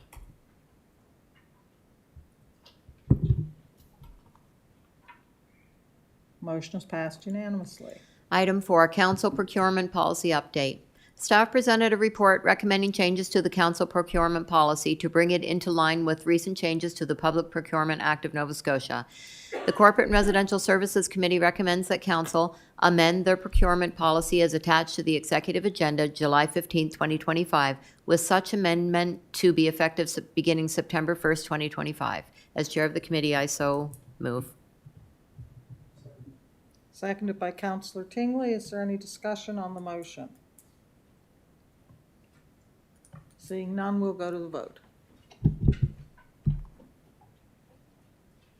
Motion is passed unanimously.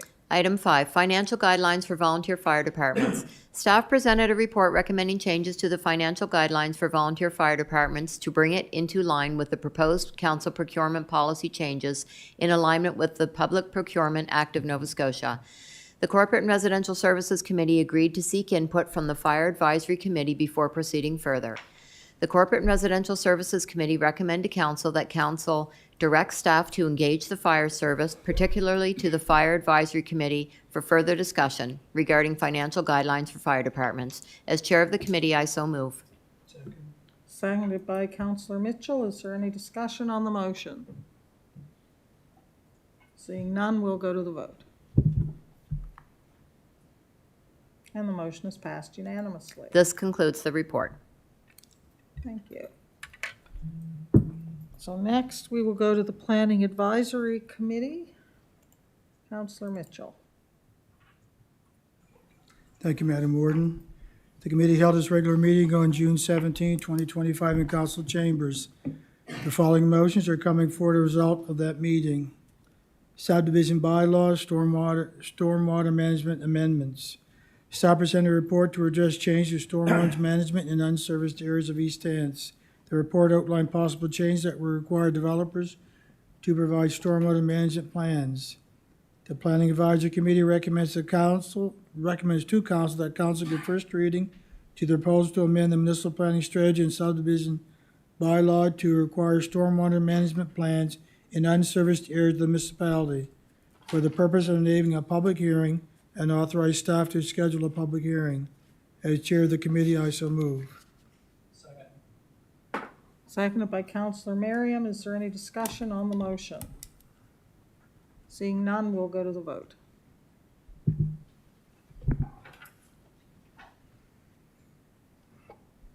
Someone has not voted. Motion is passed by a vote of 10-1, with Councillor Rhino voting nay. Single egress ingress areas. After the 2023 wildfire, staff were directed to prepare a report regarding areas with a single egress ingress and how many dwellings and or lots were in such areas. Staff prepared and presented reports outlining many of the areas within East Hants with only one single egress ingress and outline which areas would benefit from some more adding additional secondary roads. The Planning Advisory Committee recommends that council maintain their current subdivision bylaw regulation regarding 100 lots on a single ingress egress. As chair of the committee, I so move. We have a seconder. Seconded by Councillor Tingley. Discussion on the motion. Councillor Garden-Cole. Thank you, Madam Warden. I know we've talked about this a lot. And while I don't agree that it should just be straight, I wish that there was a way that we could come up with a different definition of the roads that it would apply to or something else, but I realize that it is a very black and white issue. And yeah, that's all I have to say about it. Thank you. Councillor Rhino. Similar to Councillor Garden-Cole, I will not be supporting the motion. When this was created years ago, this was for a subdivision over 100 that had two ways out. Not to go into an area and take a provincial road and make that a subdivision and go from there. It just went off the rails, and we've put people who have bought property on those in making their property less worthy, and I can't agree with that, not at all. So I will not be supporting the motion. Any further discussion? Seeing none, we'll go to the vote.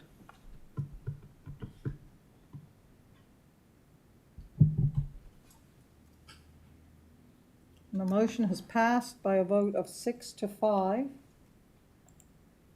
with Councillor Dixon, Councillor Musa, Councillor Rhino, Councillor Perry, and Councillor and Garden Cole voting nay. Municipal housing strategy. Staff presented a report that outlined how the municipality can enable additional affordable housing to be built, outlining over 16 priority areas and 30 short, medium, and long-term action items to make this strategy possible. The Planning Advisory Committee agreed to complete further due diligence and fully review the strategy document. The Planning Advisory Committee further recommends that Council direct staff to set up an evening PAC meeting to deal with the housing strategy on a date that is suitable for the public members, on a date already set aside for extension meetings. As chair of the committee, I so move. Seconded by Councillor Merriam. Is there any discussion on the motion? Seeing none, we'll go to the vote.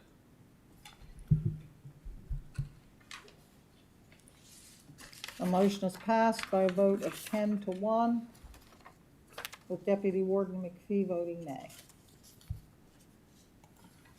Last item, Thomas Street and Mackenzie Lane paving petitions. Staff presented a report that they received 2 paving petition applications recently and advised that council may choose to contribute up to 10% of the cost of the municipally owned roads. Staff presented the benefits of paving roads versus the cost of maintaining gravel roads. The Planning Advisory Committee recommends that council, if the paving petitions for Thomas Street and Mackenzie Lane, East Dewick are successful, and the province agrees to contribute 50% towards the paving of the provincial portion of Mackenzie Lane, that council approve a 10% municipal contribution towards the cost of paving the municipal portions of Thomas Street, Enfield, and Mackenzie Lane, East Uniacke, and that the municipal 10% and the provincial 50% contribution be subtracted from the combined total cost of the paving Mackenzie Lane, East Uniacke, my apologies, and the remainder be divided evenly amongst all property owners. As chair of the committee, I so move. We have a seconder. Seconded by Councillor Merriam. Councillor Dixon. Thank you, through the warden to, I guess, the staff and councilors. In our capital project report for 2025, 26 to 2029 and 2030, Project 24018 refers to gravel road rehabilitation for Thomas Street with, I guess the design is to redo the road over, and it's on a budget then for $860,000. And now we're looking at spending some money to pave this road. So I'm going to request that we actually ask to send the Thomas portion of this road back to staff for a staff report for this fall. I just want to make sure I get this done properly. So we have a motion on the floor. I was on before the motion. Does Doesn't that matter, affect you it? can't make another motion. You can do it in business with councilors. Yeah. Okay. You can amend the motion. I'm just wondering what would be better, take a business from council or amend the motion?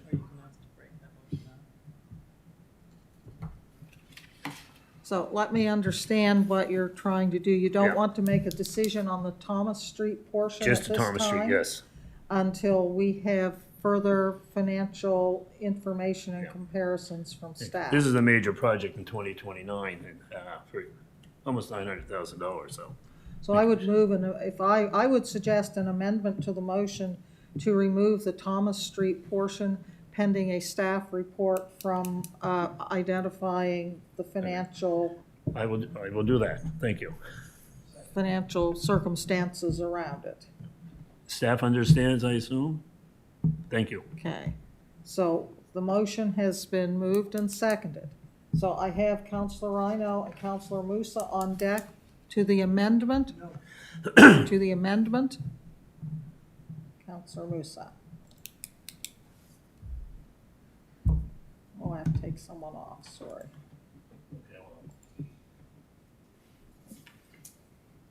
So just clarification, so the amendment is to remove the the municipal part of Thomas Street from the petition, like they're not allowed to do a petition?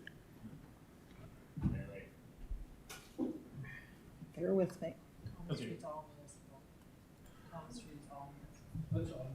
Yeah.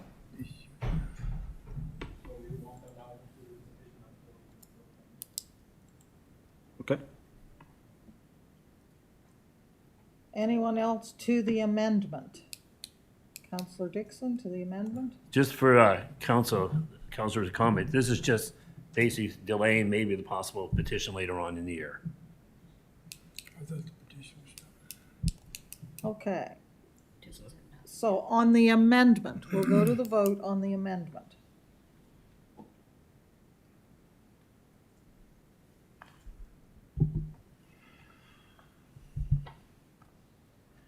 The motion is passed by a vote of 10-1, with Deputy Warden McPhee voting nay. Now, the amended motion. On to the motion, Councillor Rhino. Thank you, Madam Warden.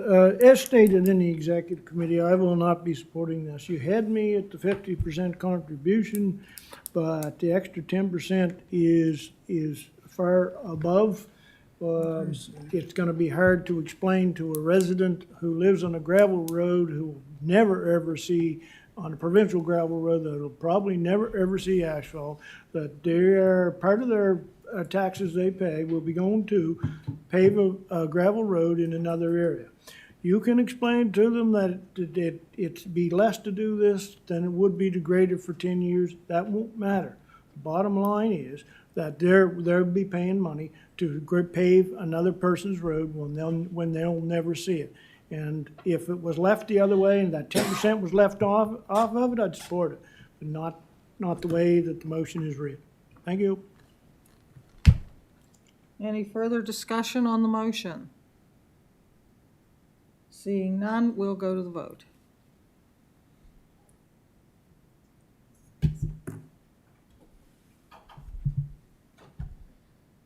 The motion is passed by a vote of 10-1, with Councillor Rhino voting nay. This concludes the report. Okay. We will move to Parks, Recreation, and Culture Committee report. Over to you, Councillor Rhino. Okay, I don't have my paper copy today, so read from this and bring it up. It's on the screen. No, I read it. It's very short. Committee held its regular meeting on July 15th, 2025, and no motions are coming forward at this time. Maybe that's why they saved the paper. This concludes my report. Infrastructure and Operations Committee report. Over to you, Councillor Perry. Thank you, Madam Warden. The committee held its regular meeting on July 15th, 2025, and the following motions are coming forward as a result of those meetings. Highway 2 Sidewalk Extension, Milford's Lion Park. The council approved motion C-2577 in February 2025, which directed staff to provide an update on construction cost estimates for an extension of storm and sidewalk infrastructure to the Milford's Lion Club Park. Staff presented a report outlining the financial impact with a cost estimate to update the sidewalk based on modern design and unit prices. The Infrastructure and Operations Committee recommends to Council that the Highway 2 Sideway project budget is increased to $225,000, 18-010 in the next capital budget. As Chair of the Committee, I so move. Second. Moved and seconded. Any discussion on the motion? Seeing none, we'll go to the vote.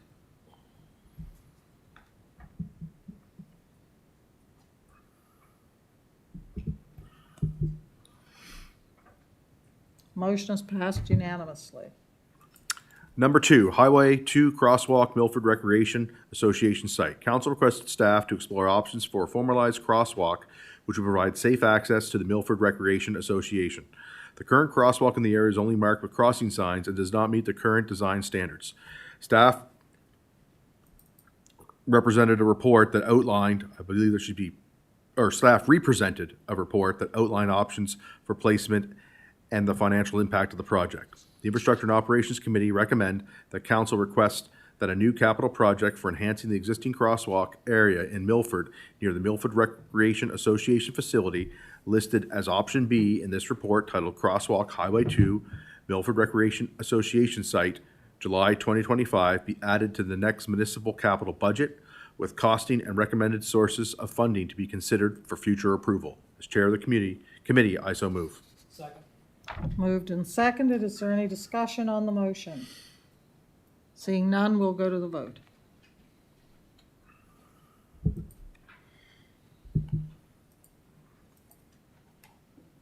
Someone has not. Motion is passed unanimously. Number 3, Council passed a motion C-2579 in February 2025 and directed staff to look into issues and costs relating to plowing shoulders of roads within the 1.6 kilometer rule implemented by the Cenotaph Central Regional Center for Education for walking to school during winter months. Staff presented a report outlining numerous issues that would be a concern. The Infrastructure and Operations Committee recommends to Council that Council send a letter to the Cenotaph Center for Regional Education seeking alternative suggestions on how to get children to school safely and ask CCREC to compare how other regions and provinces get their children to school safely.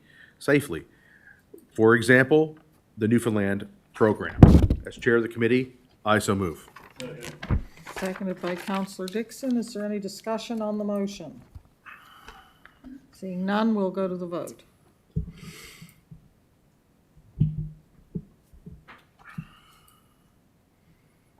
Motion is passed unanimously. Finally, municipal standards update. Municipal standards for water, wastewater, and transportation were updated in October 2023. Council was advised at that time that these standards would be reviewed on a regular basis and amended, revised as necessary. Staff presented a report with a focus on further continuous improvement. The Infrastructure and Operations Committee recommends that Council approve the revisions to the municipal standards as attached to the Executive Committee agenda of July 15th, 2025. As Chair of the committee, I so move. Second. Moved and seconded. Is there any discussion on the motion? Seeing none, we'll go to the vote.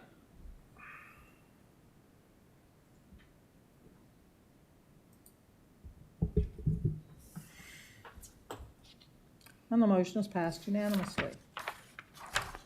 This concludes the report. Thank you.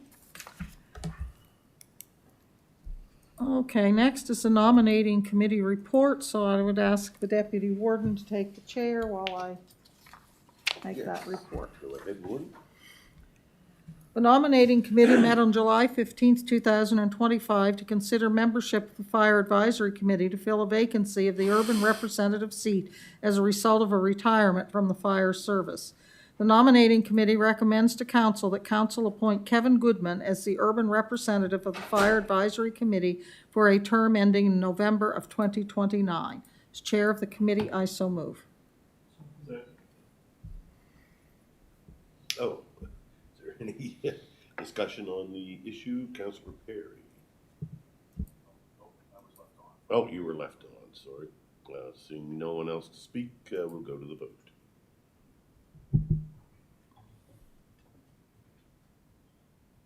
And the vote has passed unanimously. Okay, back to you, Warden. Thank you. Well, that concludes that report. Next is the Fire Advisory Committee report. Over to you, Councillor Perry. Thank you, Madam Warden. The committee held its regular meeting on July 3rd, 2025. The following motions are coming forward as a result of that meeting. Fire Department registrations. The committee was informed that 13 of the 14 registrations Brooklyn Volunteer Fire Department is outstanding have been received and that they are all compliant. It was mentioned that all departments have indicated that there may be times when there are limited members available for responding due to calls. It was also noted the form asks only about water rescue capabilities and does not break it out into different types. Discussion took place around whether or not to do this. It was suggested that the chief should have some input before making a decision. It was agreed that it would be added to the agenda for the next chief's meeting. The Fire Advisory Committee recommends to council that council approve the fire department registrations received to date, that council be authorized to look at the Brooklyn registration when it comes in without having to call a special meeting of the Fire Advisory Committee. As chair of the committee, I so move. Seconded by Councillor Hibb. Is there any discussion on the motion? Councillor Mitchell. Yes, thank you, Madam Warden, through you to staff. Any update from Brooklyn Fire? And the question about the insurance was my question I asked at the meeting. Yeah, good evening, Madam Warden. So just through you, Madam Warden, to the councillor's question, a piece of information is we have received Brooklyn's fire registration. However, there's fire registration. There is a piece that we're still reviewing around insurance requirements. So it hasn't been brought forward. And to answer your question, we have not received a response back from, we've been reaching out to West Hants Regional Municipality. And we haven't heard back from them. We reached out to them a couple times. So we'll continue to try to connect to get that answer. And you should see it in your September meeting for Brooklyn's approval. Thank you. Thank you. Any further discussion on the motion? Seeing none, we'll go to the vote.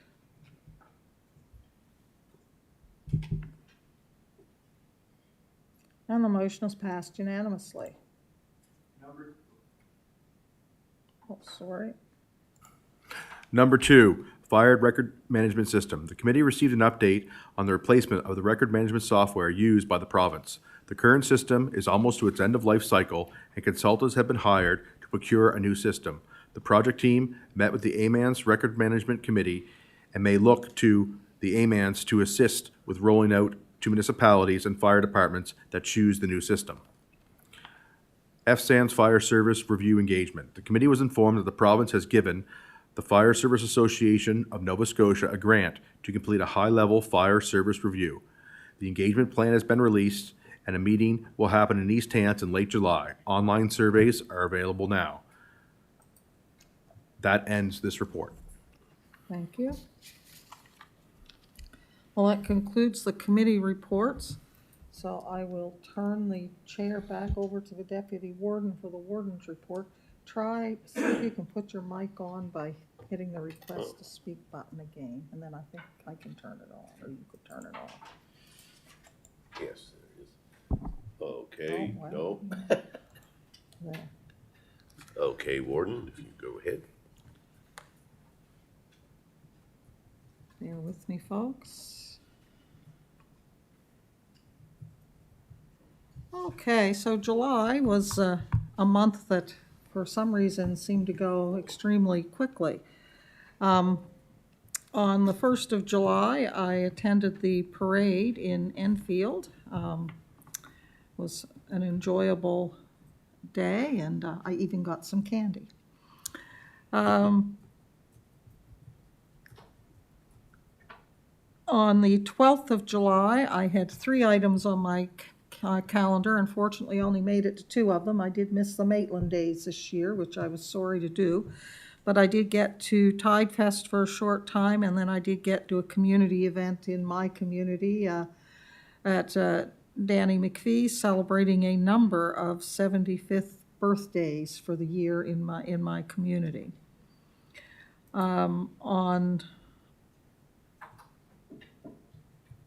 I attended the Conflict of Interest workshop on the 17th, attended the breakfast for Knoll Fun Days on the 19th, as well as a celebration of life and a funeral service for 2 long-time residents of East Hants, and attended the chicken barbecue in Knoll on the 20th. You will notice that I try to attend things that involve me not having to cook.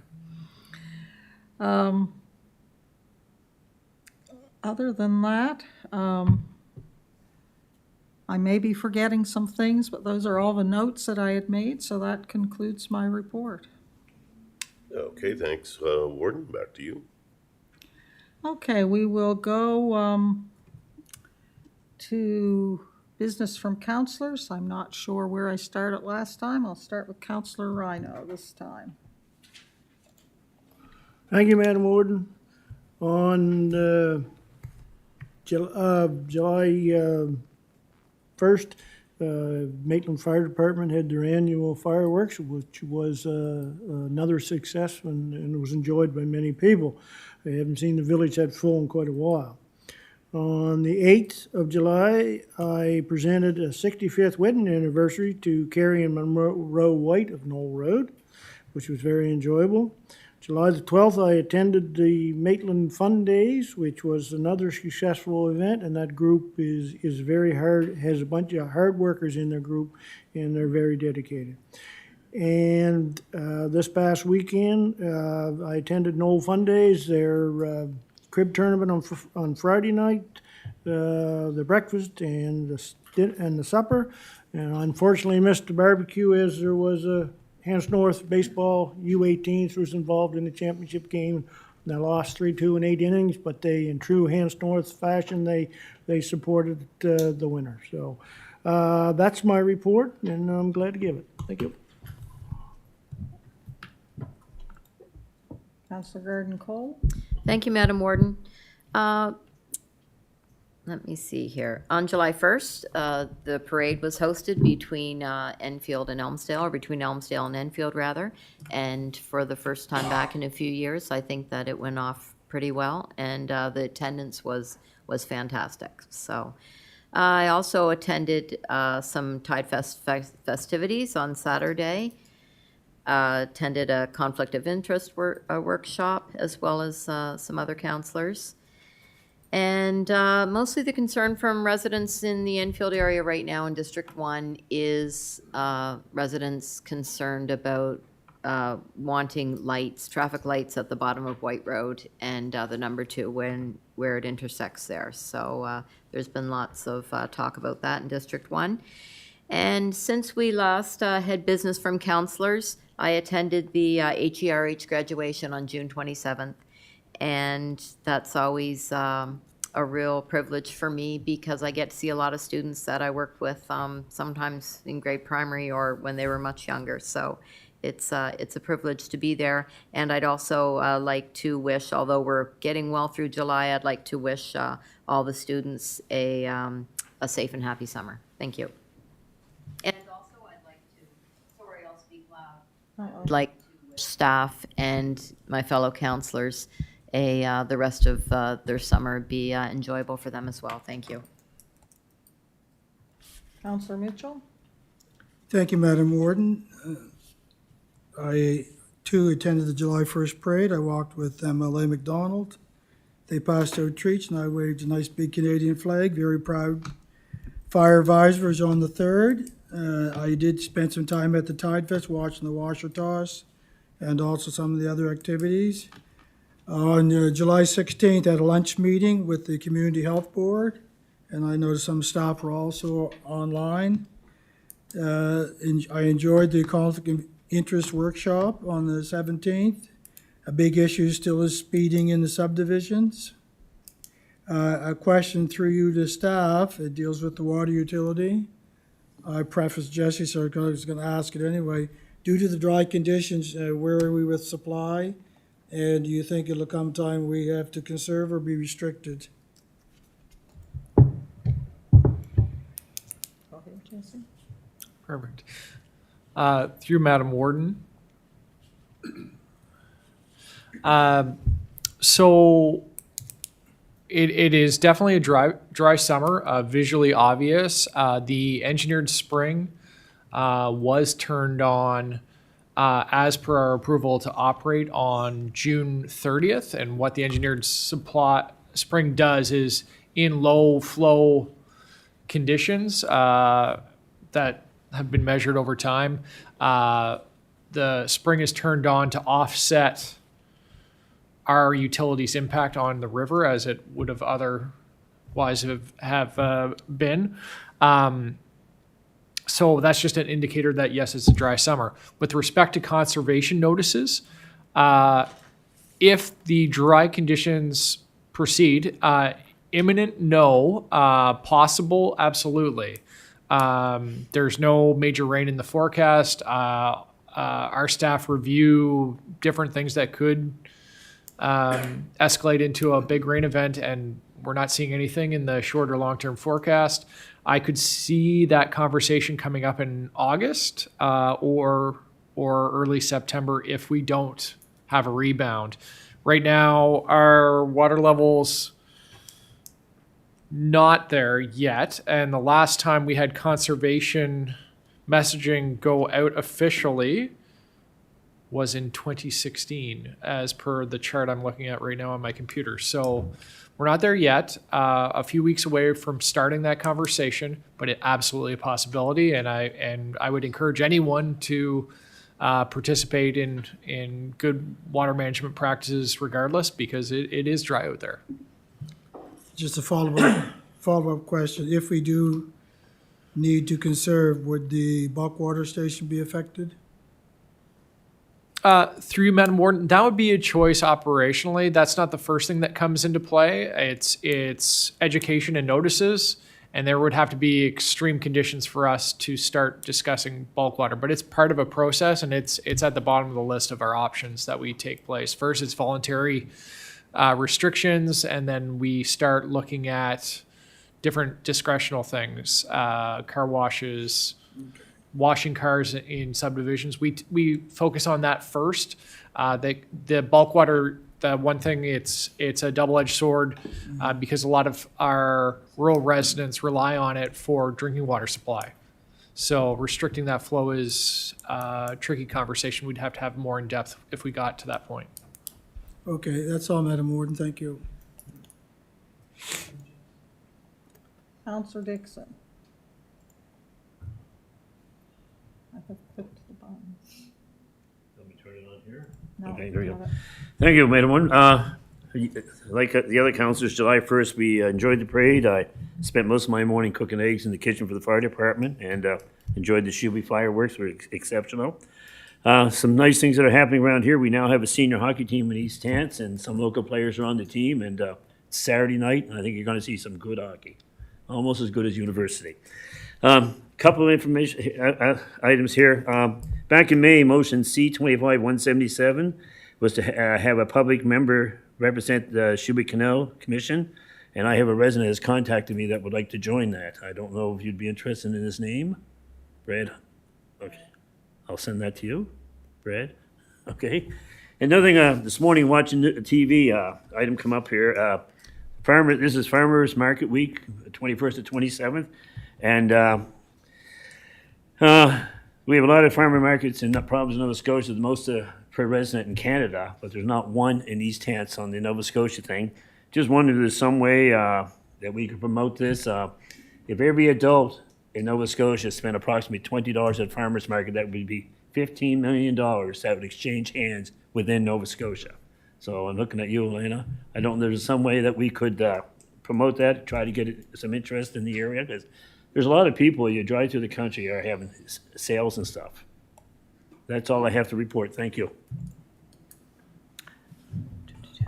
Through the warden, there's actually been some interest in starting a farmer's market in the area, and they have actually been in touch with, I think, combination of Scott at the Sportsplex as well as Joe as community development coordinators. So Joe and Scott have been trying to work with those individuals because there is someone that has started the not-for-profit farmers market sort of cooperative model, but they are working through some of those steps with that group. So, there are people that are interested in having something like that in our community, and staff are working with them more from a community development perspective to see what that looks like.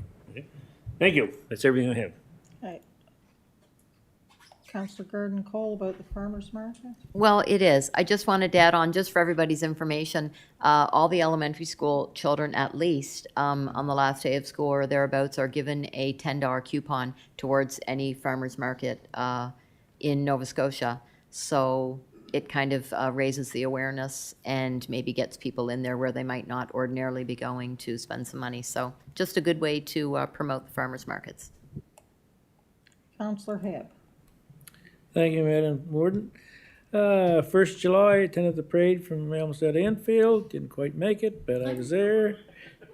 I participated the Shubenacadie Hay Days, a car show there, and went to the fireworks, which was excellent.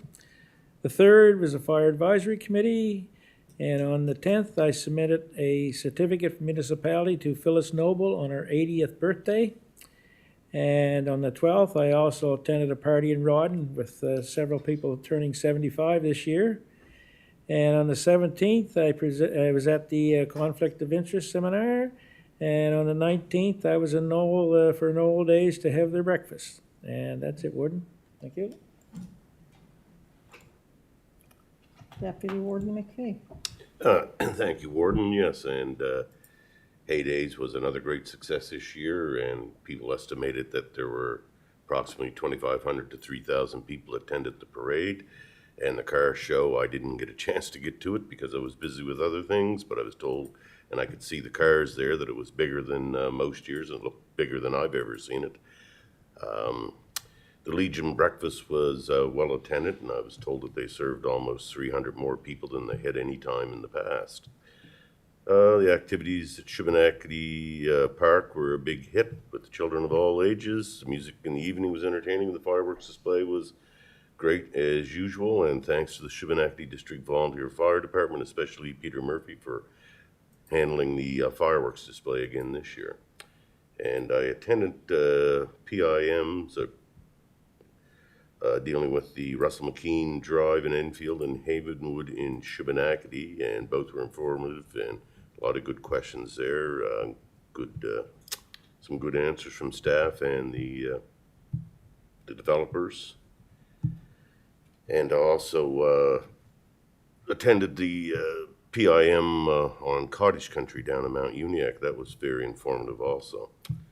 And the third thing, I spent a lot of time talking to people about the Cenotaph in Shubenacadie. Not a surprise to you.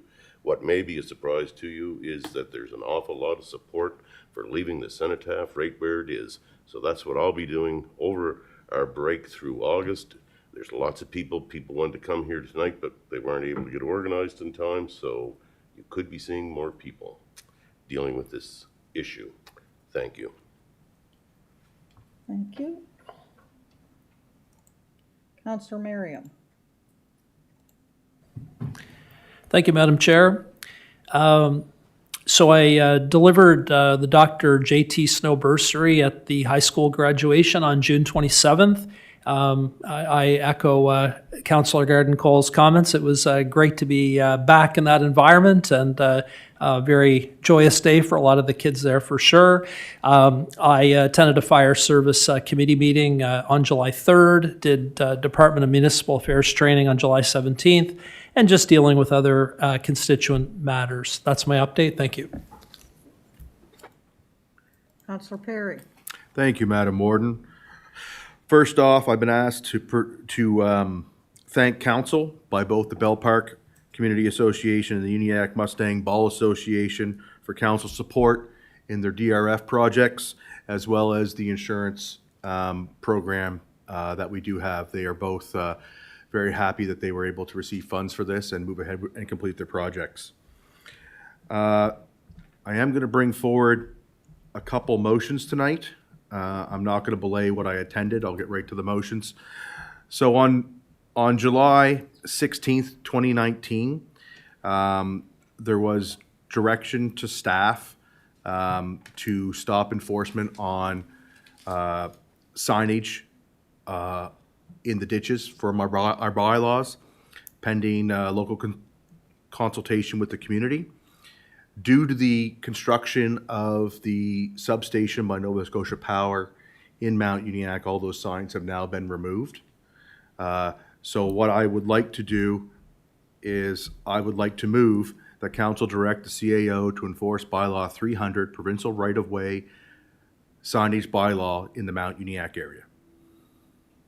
I'll second that. Seconded by Deputy Warden McPhee. Is there any discussion on the motion? Seeing none, we'll go to the vote.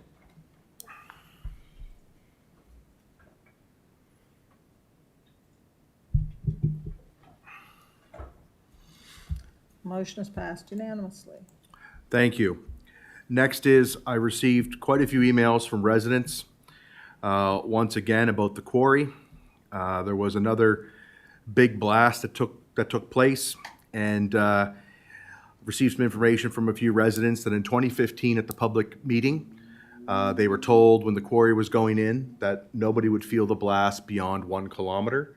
And we are getting reports of people feeling the blast 12 to 15 to almost 20 kilometers away. The reporting that goes in about the blast reports have contradicted that, but when you have 10 to 15 residents calling you and everybody saying, you know, my pictures are shaking, I personally live over 3 kilometers away from the quarry and my house shakes. So I don't know how the blast report going into the province is passing on the correct data. But there was a meeting, a community meeting, and because of that, with the MLA, I'm going to bring the following motion forward. I'm going to recommend a motion that we send to the Minister of Environment, the Premier, and the MLAs that the Mount Uniacke Quarry is hurting local residents and hindering development in the core of the community. Moved and seconded. Is there any discussion on the motion? So this is just a letter to inform these folks that we feel this quarry is. Yes. We're not asking them to. All right, all those, we'll go to the vote.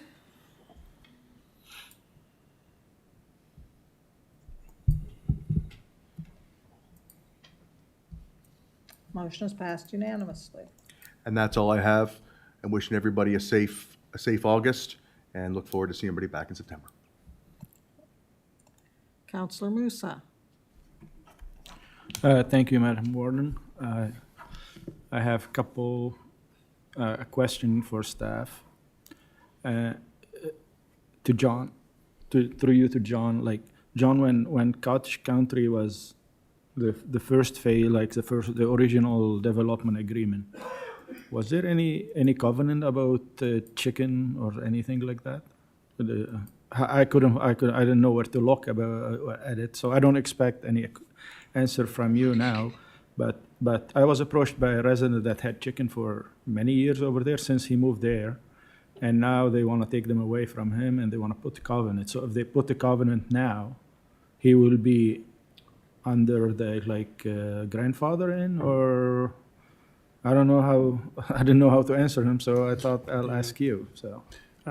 Well, I can say this, Madam Warden, that private covenants we wouldn't pay any attention to. If it's not a municipal regulation, we don't really care. So they could have their own covenants and enforce it through their condo association. But in terms of, I'm pretty sure there's nothing in the original DA that dealt with chickens. So there would be no additional restriction in that DA. So there's nothing the municipality involved in if there's a covenant, like would it apply? Do we enforce it or they enforce No, it? if it's a private covenant, it would be up to the condo association to enforce it. Okay. And one more question about now that the 100 lot thing have stayed on. So could you explain what's next? Like what staff is gonna do? Like I'm not asking to bring it back. I'm asking like how we gonna apply it? Like you brought so many vulnerability studies and stuff. Are those gonna be taken care of, or anything like it's solid now? Like everything stop on over 100 lots? Through you, Madam Warden. So yes, that's still the case. So those areas where we've determined that there are already more than 100 lots with one access won't be able to do any further subdivision. Although any lots that have been created historically can still be built upon those. You can still get a permit to build on those lots even if there's more than 100. Then the only other action I think that we've been directed to do is the earlier motion from tonight to look at K-class roads and how they might, what the costing might be to bring those up to emergency road standard. Yeah, I'm not going there, but let's say like you have a lot and you're allowed to put on it like 20 units. And there's still number of units like involved in, or? Through you, Madam Ward, there wouldn't be any lots in those areas where you'd be permitted to do 20 units. Those areas are either zone rural use or R1, maybe some lakeshore residential where you'd be permitted to do 1 or 2 units unless you get to a development agreement in the RU. And I guess that would be discussion at the time whether council would entertain something larger by development agreement. But as of right, nobody can do 20 units on one of those lots. There's none here in the corridor area? There's none? There are the only areas where that kicks in. There's a plan to bring, as you know, a road through from Elmwood over to the 214, so that'll take care of that subdivision. Yeah.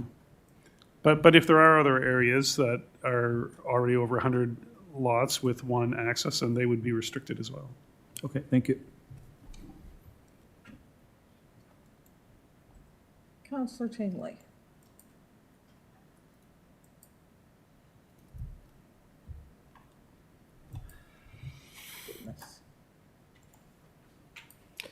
Chair, I've got nothing pressing to report tonight, so no report. As usual, I'd like to thank staff for responding every time I need to call them for help, and the CAO as well, and the warden, in fact.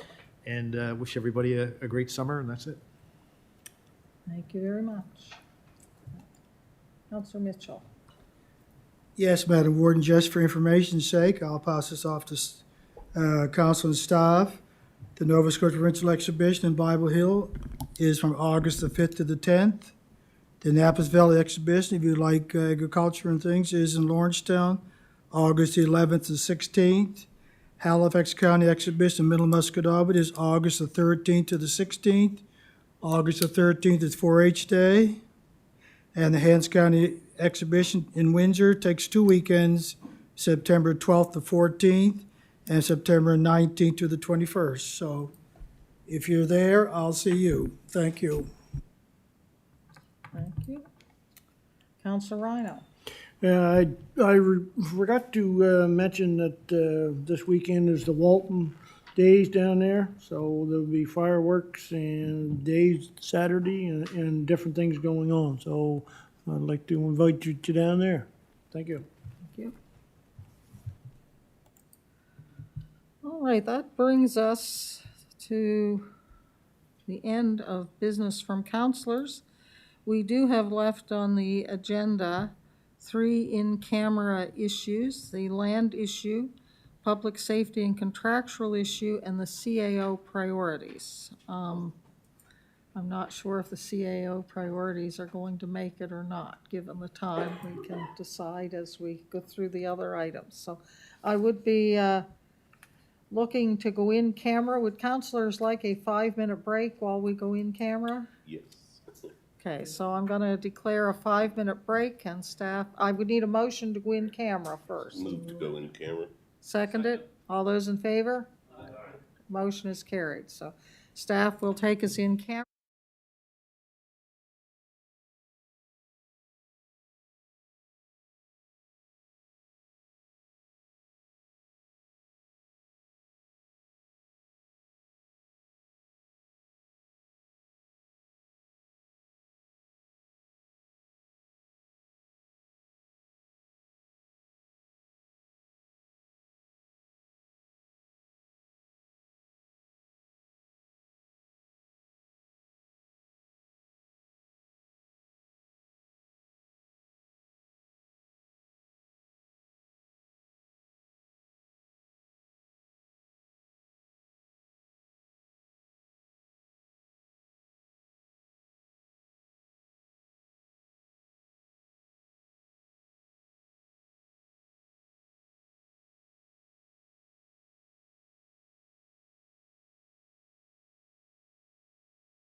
So so you need an answer on, with the overtime and on-call. No, I'm good.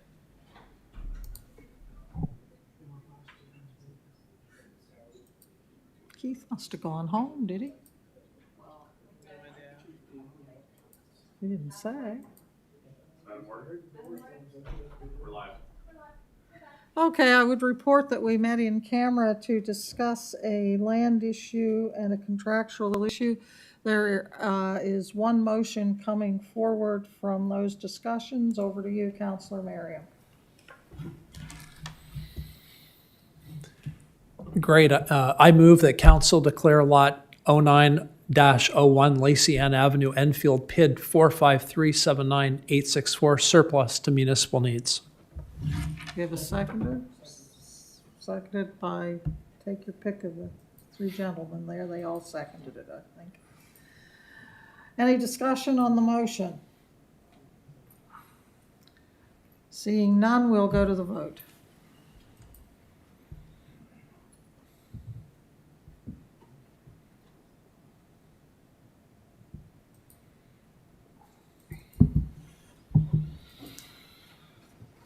And the motion is passed by a vote of 6-4 with Councillor Dixon, Deputy Warden McPhee, Councillor Musa, and Councillor Garden Cole voting nay. So that concludes the business on the agenda for this evening.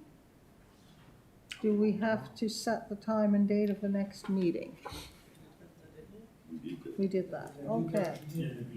Then I would declare the meeting adjourned, and staff will let us